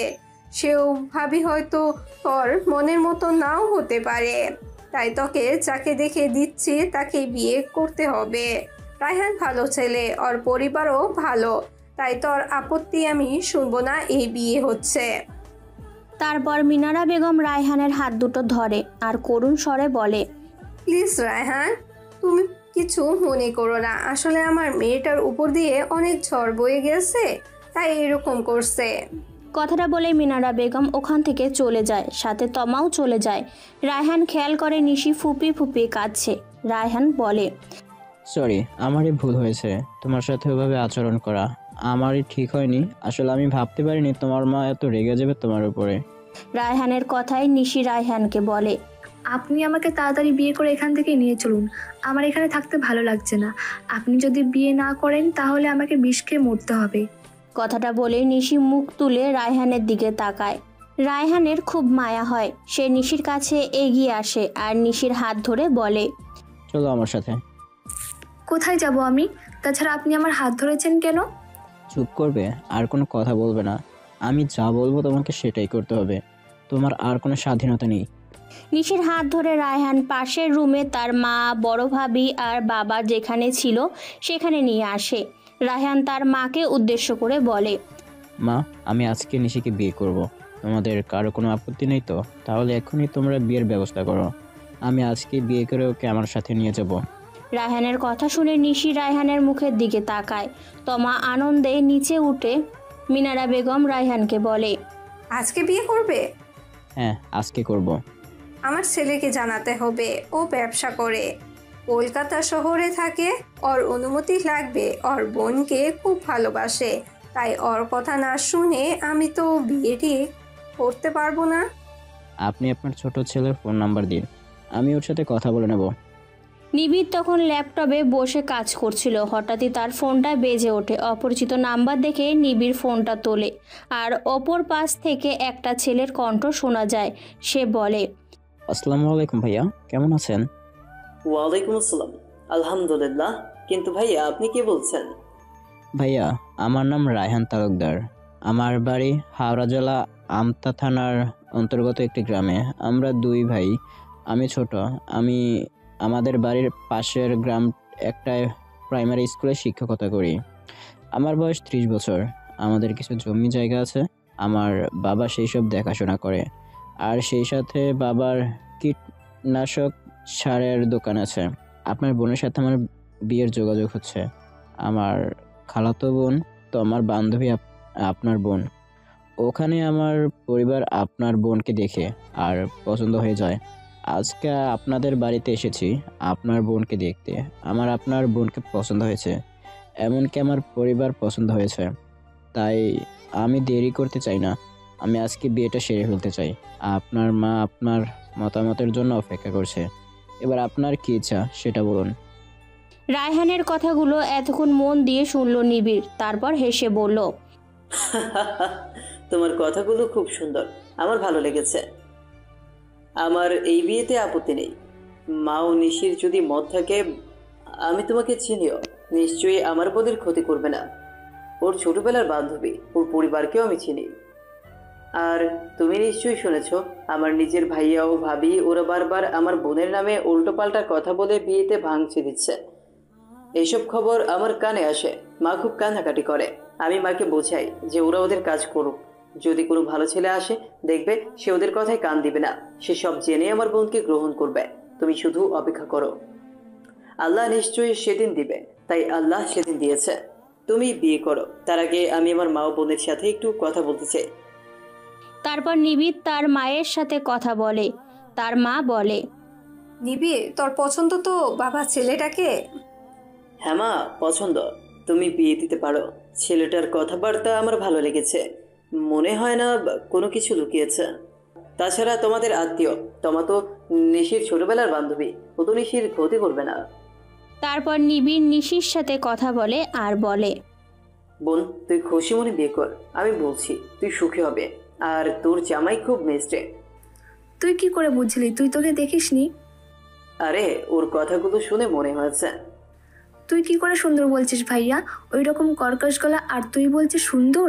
তুই জানিস তোমার বিয়ের সময় আমার সাথে ঝগড়া করেছে? ঝগড়া করেছে কেন? তারপর নিশিও সমস্ত ঘটনা খুলে বলে। সব শুনে নিবিড় হাসতে থাকে আর হাসতে হাসতে বলে, তোর জামাই মজার মানুষ আছে দেখছে। তুই হাসছিস ভাইয়া? জানিস মা আমাকে মেরেছে। কেন মেরেছে? তুই কি করেছিলিস? তারপর নিশি তার ভাইয়াকে কাঁদতে কাঁদতে সমস্ত কথা খুলে বলে। বোনের মুখ থেকে সব শুনে নিবিড় বলে, আসলে মা তোকে খুব ভালোবাসে, মা তোর ভালো চায়। আর ভাইয়া ভাবি বারবার তোর ক্ষতি করতে চাইছে, সেই জন্য মা চিন্তা করছে, তাই মা এই কাজ করেছে। মা কখনো তার সন্তানের খারাপ চায় না। মায়ের কথায় কিছু মনে করিস না, তুই হাসি মুখে বিয়ে কর। আর বিয়ের সমস্ত অনুষ্ঠানটা আমি ভিডিও করে দেখব। আমি আপাতত অফিসের কোনো কাজ করছি না, তুই আমাকে দেখা। আরও অনেক শুভেচ্ছা রইল, তোর দাম্পত্য জীবন সুখের হোক। তারপর নিশির সাথে রায়হানের বিয়ে হয়। বিয়ের সমস্ত অনুষ্ঠানটা নিবিড়কে ভিডিও কল করে দেখানো হয়।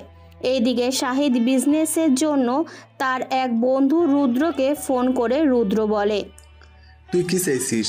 একটু পরিষ্কার করে বলবি আমায়? আসলে এই প্রজেক্টটা পেতে চাই, তুই যে কোনোভাবে আমায় ব্যবস্থা করে দেই। দেখ, আমি তোকে কথা দিতে পারছি না, কারণ নিবিড় অলরেডি ইউনিভার্সিটির আন্ডারে যত কলেজ আছে তাদের সাথে কাজ করছে। যাবে তোর টেন্ডার ও পায়, তবে আমি চেষ্টা করতে পারি।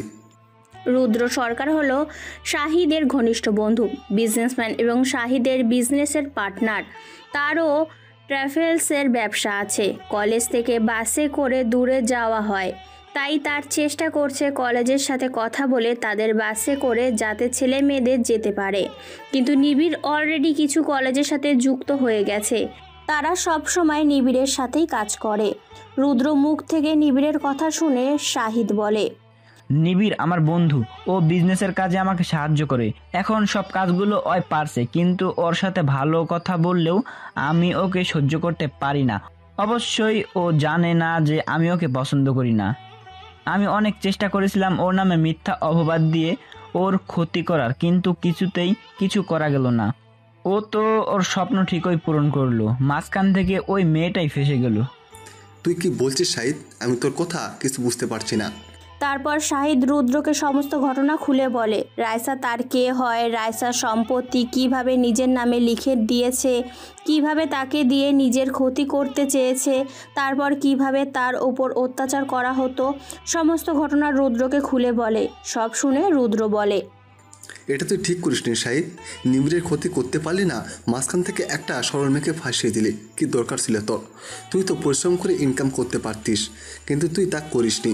সে যাকে তোর ব্যাপার, আসলে ব্যবসা ভাগ্যে চলে, তাই কারো ভাগ্য দেখে হিংসা না করে নিজের ভাগ্যকে সৎপথ থেকে তৈরি করতে হয়। তা তোর বোন কোথায় আছে, তার খবর পেয়েছিস? জানি না সব কিছু লিখে দিয়ে চলে গেছে, আর বলেছে কখনো দাবি নিয়ে আসবে না। আর দরকার নেই, ওর মরলো কি বাঁচলো আমার কি লাভ। শুনেছি ওর মা নাকি ওকে ফেলে বাড়ি থেকে চলে গেছিল। আমার বাবা যে আগে থেকে বিবাহিত ছিল সেই সত্যিটা জানতে পেরে পরে ওনাকে আত্মহত্যা করেছে।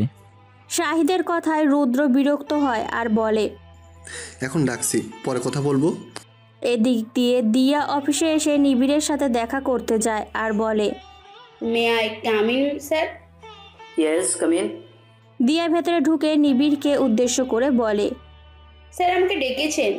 হ্যাঁ, বসো। আজ 3 মাস হলো তুমি এখানে কাজ করো। তোমার পারফরমেন্স আমি খুব খুশি, তাই তোমাকে আমি আমার বিয়ে করতে চাই।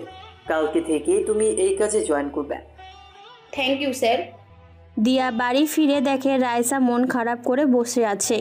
দিয়া জিজ্ঞাসা করে, কি হয়েছে, তোর মন খারাপ কেন? কি বলবো তোকে বল, তুই তো আমার অনেক উপকার করেছিস। তুই যদি না থাকতিস আমার সে কি হতো। এত কথা বলতে হবে না, কি হয়েছে বল আমাকে।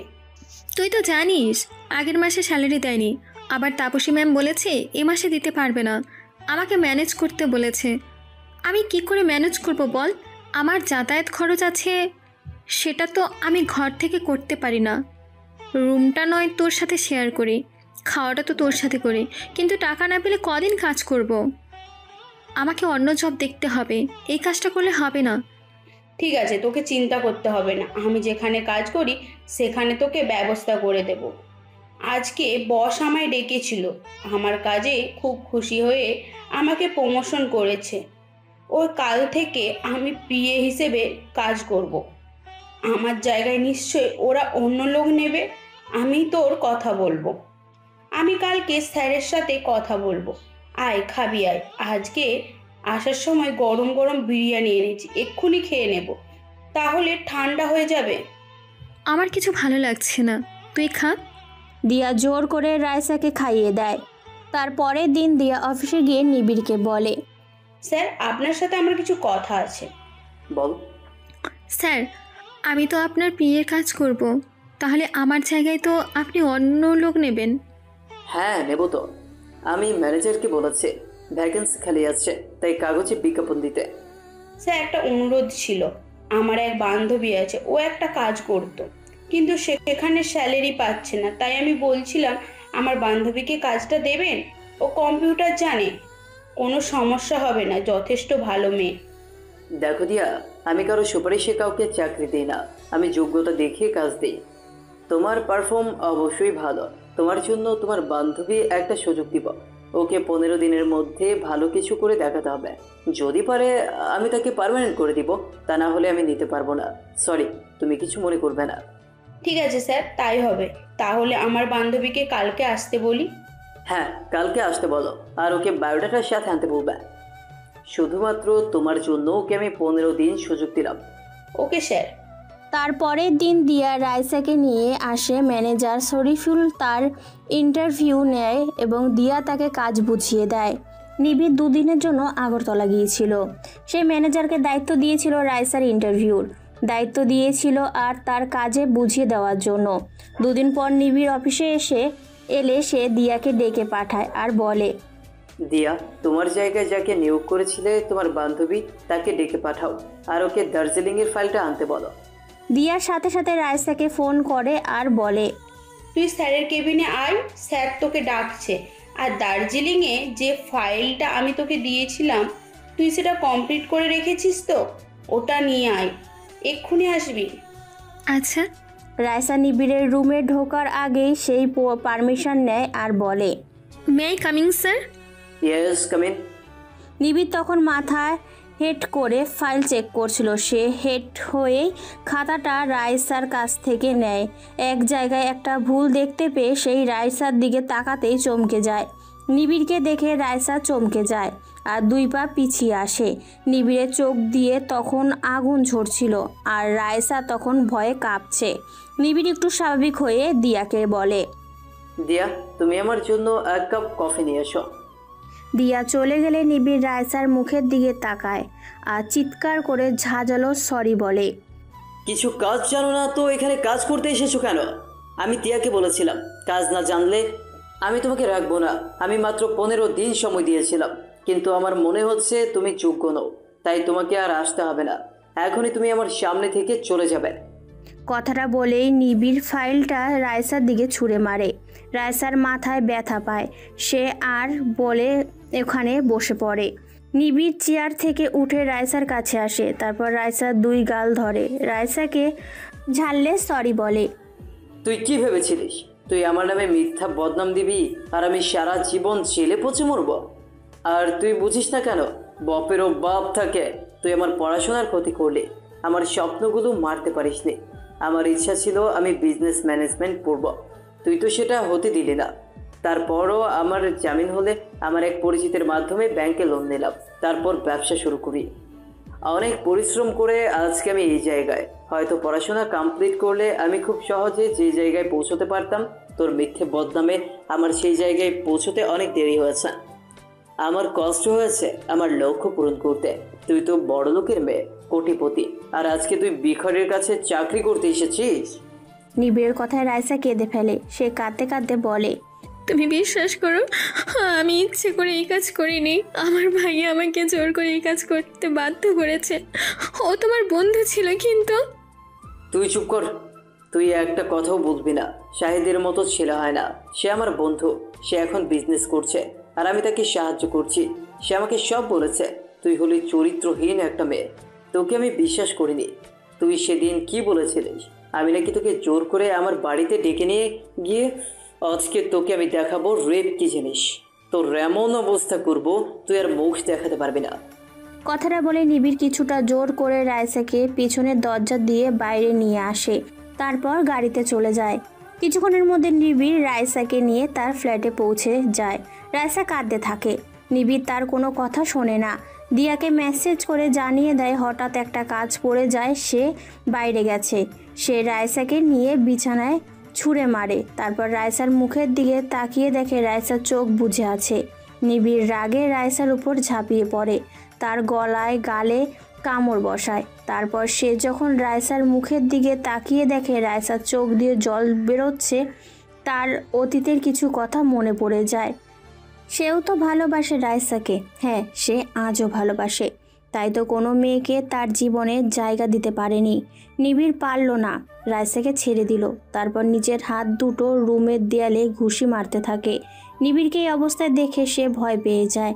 নিবিড় কাঁদছে আর বলছে, লোকে বলে নারী নাকি ছলনাময়ী, কিন্তু আমি তো তোমার মধ্যে ছলনা দেখিনি। আমি তো মন থেকে তোমাকে ভালোবেসেছিলাম। তুমি কেন অভিনয় করলে? আমার তো মেয়েদের প্রতি বিশ্বাস হারিয়ে গেল। জীবনে কোনো মেয়েকে আমি ভালোবাসতে পারবো না। কথাটা বলছে আর নিবিড় কাঁদছে, আর তার হাত দুটো রক্তে ভেসে যাচ্ছে। রাইসা নিবিড়ের কাছে গেলে নিবিড় তার গালে চড় মারে আর রাইসার চুলের মুঠি ধরে বলে, তুই আর আসবে না আমার সামনে। আমি তোর ক্ষতি না করলে হয়তো নিজের ক্ষতি করে দিতে পারি। কথাটা বলে নিবিড় তার আলমারি থেকে মদের বোতল বের করে আর খেতে শুরু করে দেয়। রাইসা কিছুক্ষণ দাঁড়িয়ে তাকে দেখে। সে জানে নিবিড় রেগে গেছে, নিজেকে শান্ত করতে চাইছে, তাই কিছুক্ষণ দাঁড়িয়ে সেখান থেকে চলে আসে। নিবিড় সেই দিন আর অফিসে যায়নি। রাইসাকে দেখতে না পেয়ে দিয়া চিন্তায় পড়ে যায়। ফোন করলে দেখে তার ফোন বন্ধ, জিনিসপত্র তার নিজের জায়গাতেই পড়ে আছে। দিয়া সবাইকে জিজ্ঞাসা করলে রাইসার সম্বন্ধে কেউ কিচ্ছু বলতে পারে না। সে সন্ধ্যাবেলা বাড়ি ফিরে এলে দেখে রাইসা শুয়ে আছে। দিয়া রাইসাকে বলে, তুই কাউকে কিছু না বলে অফিস থেকে চলে এলি? জিনিসপত্র ডেস্কে পড়েছিল। আমি শরীফুল ভাইয়াকে জিজ্ঞাসা করলাম, ও বলল আমি জানি না। তোকে বাড়িতে দেখে ভালো লাগছে, কিছু খেয়েছিস? রাইসা কিছু কথা বলছে না দেখে দিয়া রাইসার গায়ে হাত দেয় আর দেখে গরম। তারপর গালে গলায় কামড়ের দাগ দেখতে পাওয়া যায়। দিয়া সন্দেহ হয়, সে রাইসাকে বলে, তো গলার গালে কিসের দাগ? দিয়ার কথায় রাইসা বলে, কিছু মনে হয় কামড়েছে। আমার কিছু ভালো লাগছে না দিয়া, খেতে ইচ্ছা করছে না। তুই খেয়ে শুয়ে পড়। আর শোন না, আমি ওই অফিসে কাজ করব না। তোকে আমার ব্যাপারে চিন্তা করতে হবে না। অনেক দিন আগে আমার ফুপি ফোন করেছিল, আমি রাজি ছিলাম না, কিন্তু এবার আর কিছু করার নেই, ওখানে চলে যাব আমি। রাইসার কথায় দিয়া কিছু বুঝতে পারে না। সে বলে, কি হয়েছে তোর? আমাকে বল, আমি তোর বান্ধবী, তুই আমাকে বিশ্বাস কর। তুই অফিস থেকে কেন চলে এলি? কিছু তো একটা ব্যাপার আছে। আমার দিব্যি, তুই বল কি হয়েছে? দিয়ার কথায় রাইসা নিজেকে ধরে রাখতে পারে না। সে কান্নায় ভেঙে পড়ে, তারপর কাঁদতে কাঁদতে বলে, তোকে আমি আমার সব কথা বলেছি। আমি শাহিদ ভাইয়ের কথায় কলেজে একটা ছেলেকে ফাঁসিয়েছিলাম। ওই ছেলেটা কেউ নয়, কোম্পানির বস নিবিড়। কলেজেও ভাইয়া শাহিদের বেস্ট ফ্রেন্ড ছিল, কিন্তু ভাই ওকে হিংসা করতো, সেটা ও কাউকে বুঝতে দিত না। আর ভাই আমাকে দায়িত্ব দিয়েছিল আমি যেন নিবিড়ের সাথে ভালোবাসার অভিনয় করি আর ওকে মিথ্যে বদনাম দিই। আমি প্রথমে রাজি হইনি, তারপরে আমার দাদু মারা যায়। আমি তখন জানতে পারি ওদের আসল পরিচয়। তখন আমাকে মারধর শুরু করে, তাই কিছুটা জোর করে নিবিড়ের সাথে ভালোবাসার অভিনয় করতে হয়। নিবিড় প্রথমে রাজি ছিল না, আমি প্রথমে রাজি করাই। আস্তে আস্তে ওকে আমাকে ভালোবাসতে শুরু করে ও। কিন্তু তখনই আমি ভাইয়ের কথা মতো নিবিড়ের নামে মিথ্যা অপবাদ দিই। আমি কি করব বল? দাদু মারা গেছে, মা তো কবেই চলে গেছে, বাবা থেকেও নেই। সব সম্পত্তি ওরা জোর করে আমাকে দিয়ে সব সই করিয়ে নেয়, ওদের নাম করে নেয়। আমি নিবিড়ের নামে মিথ্যে কথা বলে ওকে পুলিশের হাতে তুলে দিই। কিন্তু পরে আমার এক পরিচিত আত্মীয় উকিল ছিল, আমি তাকে দিয়ে নিবিড়ের জামিন করার, যেটা নিবিড় জানতো না। তারপর ওর সাথে আমার কোনো যোগাযোগ ছিল না। এদিকে বড় মা ভাই আমার উপর অত্যাচার করতে থাকে। তারপর তো সবই জানিস, তোর কাছে চলে আসে। তারপর আজকে অফিসে গিয়ে ওকে দেখতে পাই। ও আমাকে দেখে রাগে পেটে পড়ে, জানিস ও আমাকে কত ভালোবাসতো। আমি যা বলতাম ও সব কিছু শুনতো।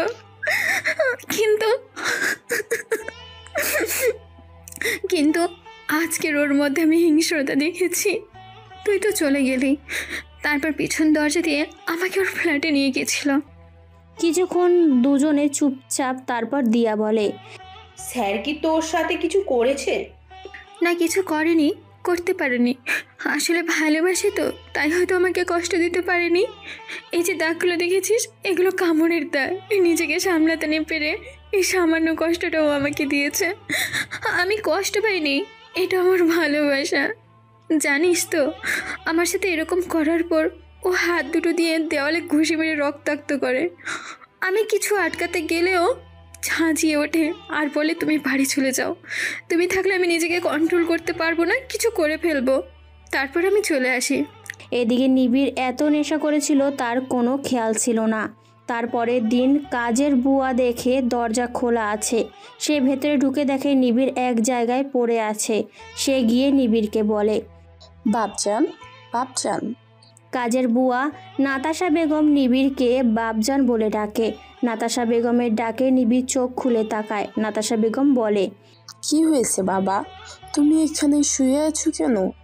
নাতাশা বেগমের কথায় স্বাভাবিক হয় আর উঠে পড়ে।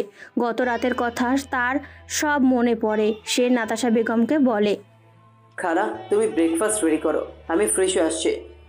নিবিড় অফিসে চলে আসে। দিয়ার সময় মতো অফিসে চলে আসে। অফিসিয়ালি ছাড়া কেউ কারোর সাথে কোনো কথা বলে না। অফিস শেষে দিয়া বাড়ি চলে আসে। নিবিড় একবার ভাবলো কিছু জিজ্ঞাসা করবে, কিন্তু সাহস হলো না।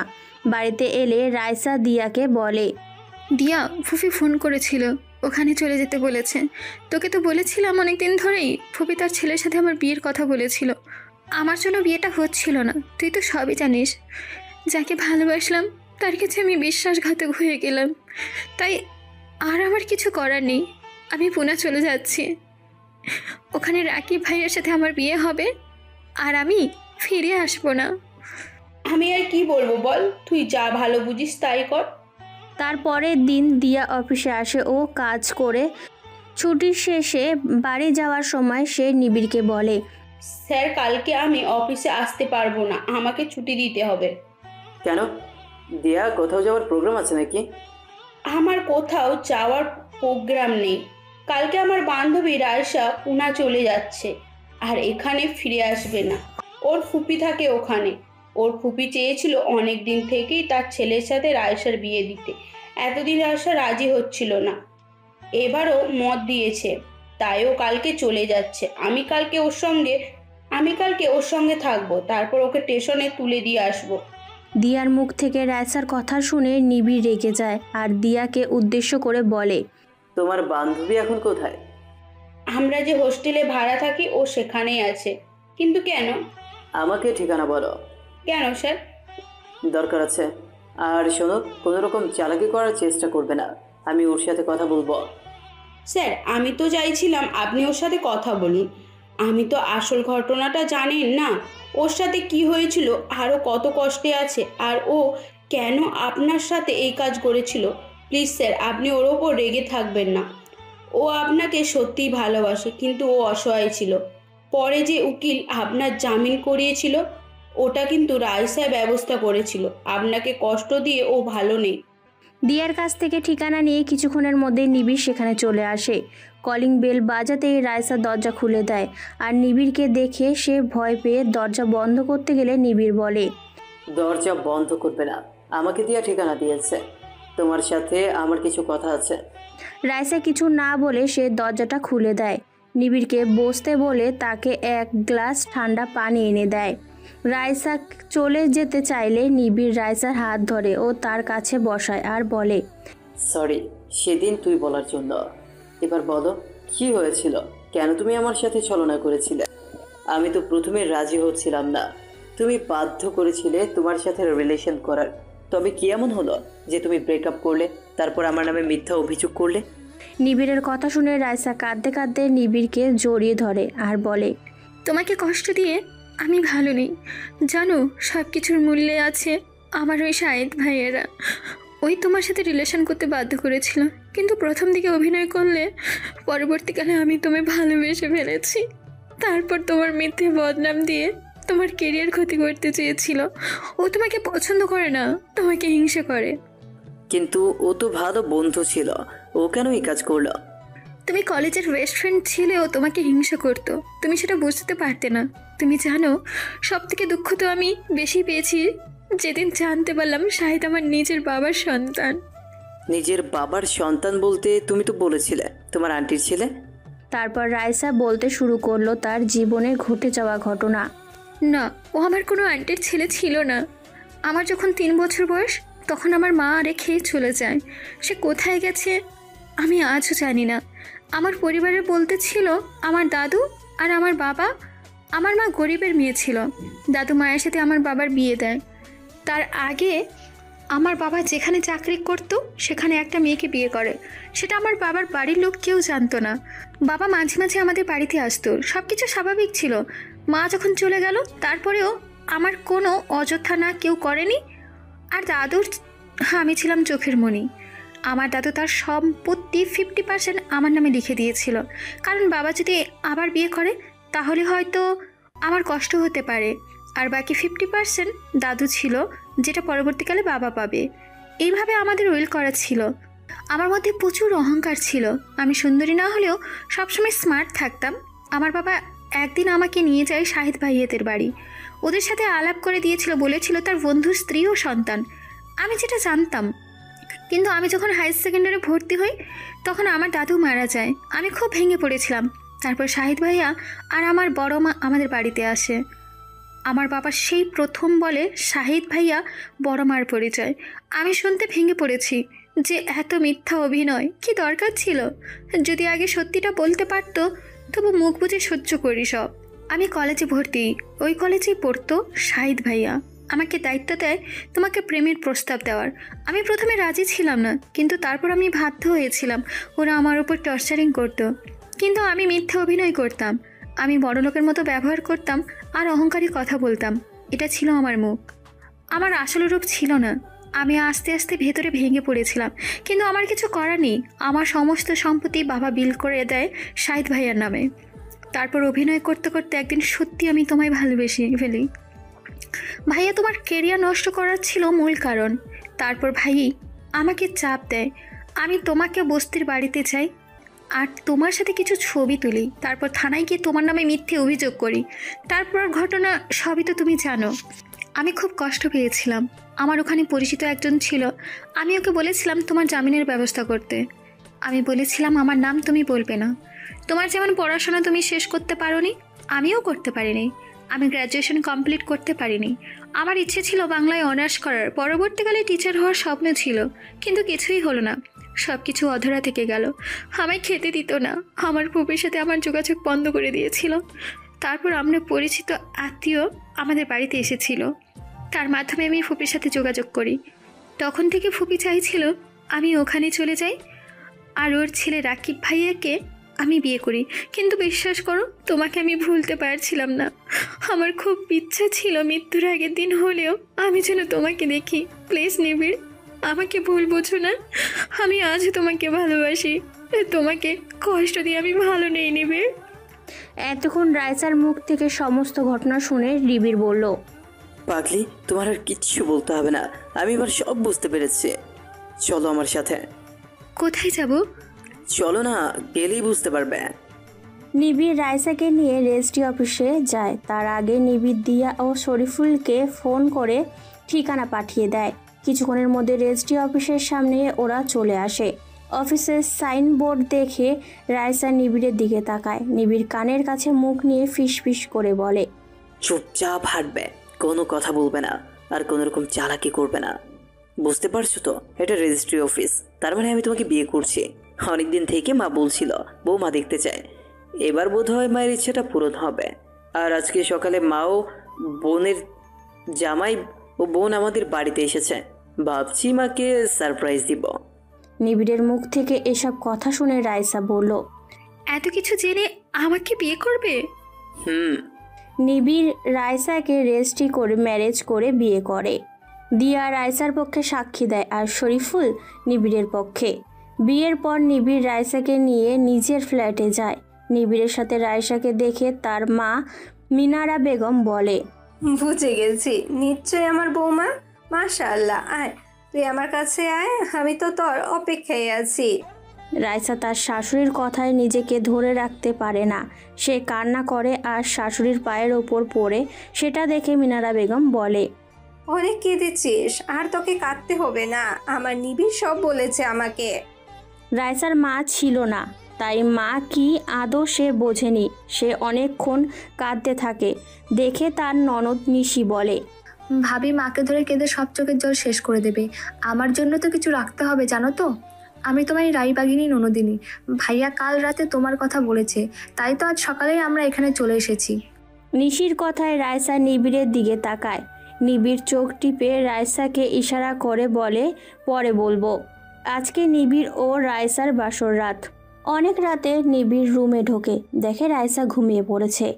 নিবিড় ডেকে তোলে রাইসাকে। ঘুম ঘুম চোখে নিবিড়ের দিকে তাকায়। সেটা দেখে নিবিড় বলে, এই মেয়ে মনে হয় আমার বাসরাতটা নষ্ট করে দেবে। এত দেরি করলে কেন? কনফারেন্সে মিটিং করছিলাম, কিছু মানুষকে শাস্তি দিতে হবে, তাই মিটিং করাটাই জরুরি ছিল। কাকে শাস্তি দেবে? তোমার পরিবারকে, ওরা তোমার সাথে ঠিক কাজ করেনি। আর সাহিদ আমারও সরলতার সুযোগ নিয়েছে। কাল সকালে তুমি আমার সাথে কোর্টে যাবে। কোর্টের কথা বলতেই রাইসা শোয়া থেকে উঠে পড়ে আর নিবিড়কে বলে, কোর্টে যাব কেন? ওদের নামে কোর্টে কেস করব, তোমার সই লাগবে, তোমার সম্পত্তি তুমি সব পেয়ে যাবে। তুমি যে উকিলকে দিয়ে আমার জামিন করিয়েছিলে সেই ব্যাপারে আমাকে সাহায্য করেছে। আর আমার বন্ধু রুদ্র, শাহিদের বন্ধু, ও সব আমায় বলেছে। ও তোমার সন্ধান জানতো না, আমি তাকে সব কিছু বলি, সব শুনেই সে সহযোগিতা করবে বলেছে। তুমি কখন এসব করলে? কালকে পরশুদিন তোমার সাথে ঠিক কাজ করিনি। আমি কালকে কিছু লোক লাগাই, তারপর সত্য ঘটনা আমার সামনে উঠে আসে। আমি তোমাকে অনেকদিন খুঁজেছিলাম, ভেবেছিলাম একবার তোমার মুখোমুখি হয়ে জিজ্ঞেস করব তুমি কেন এই কাজ করলে, আমার ভালোবাসা কি ভুল ছিল। কিন্তু পাইনি খুঁজে তোমায়। ভেবেছিলাম তুমি বিয়ে করে সংসার করে ফেলেছ, কিন্তু সব সত্যি জানার পর আমি শাহিদকে ছাড়বো না, জেল খাটিয়ে ছাড়ব। আর এমন অবস্থা করব যাতে ও সম্মান নিয়ে বেঁচে থাকতে না পারে। এতদিন ও আমার ভালো রূপ দেখেছে, এবার দেখবে আসল রূপ। এই নিবিড় কি জিনিস। ওর বন্ধু রুদ্র, সে আমার ঘনিষ্ঠ বন্ধু।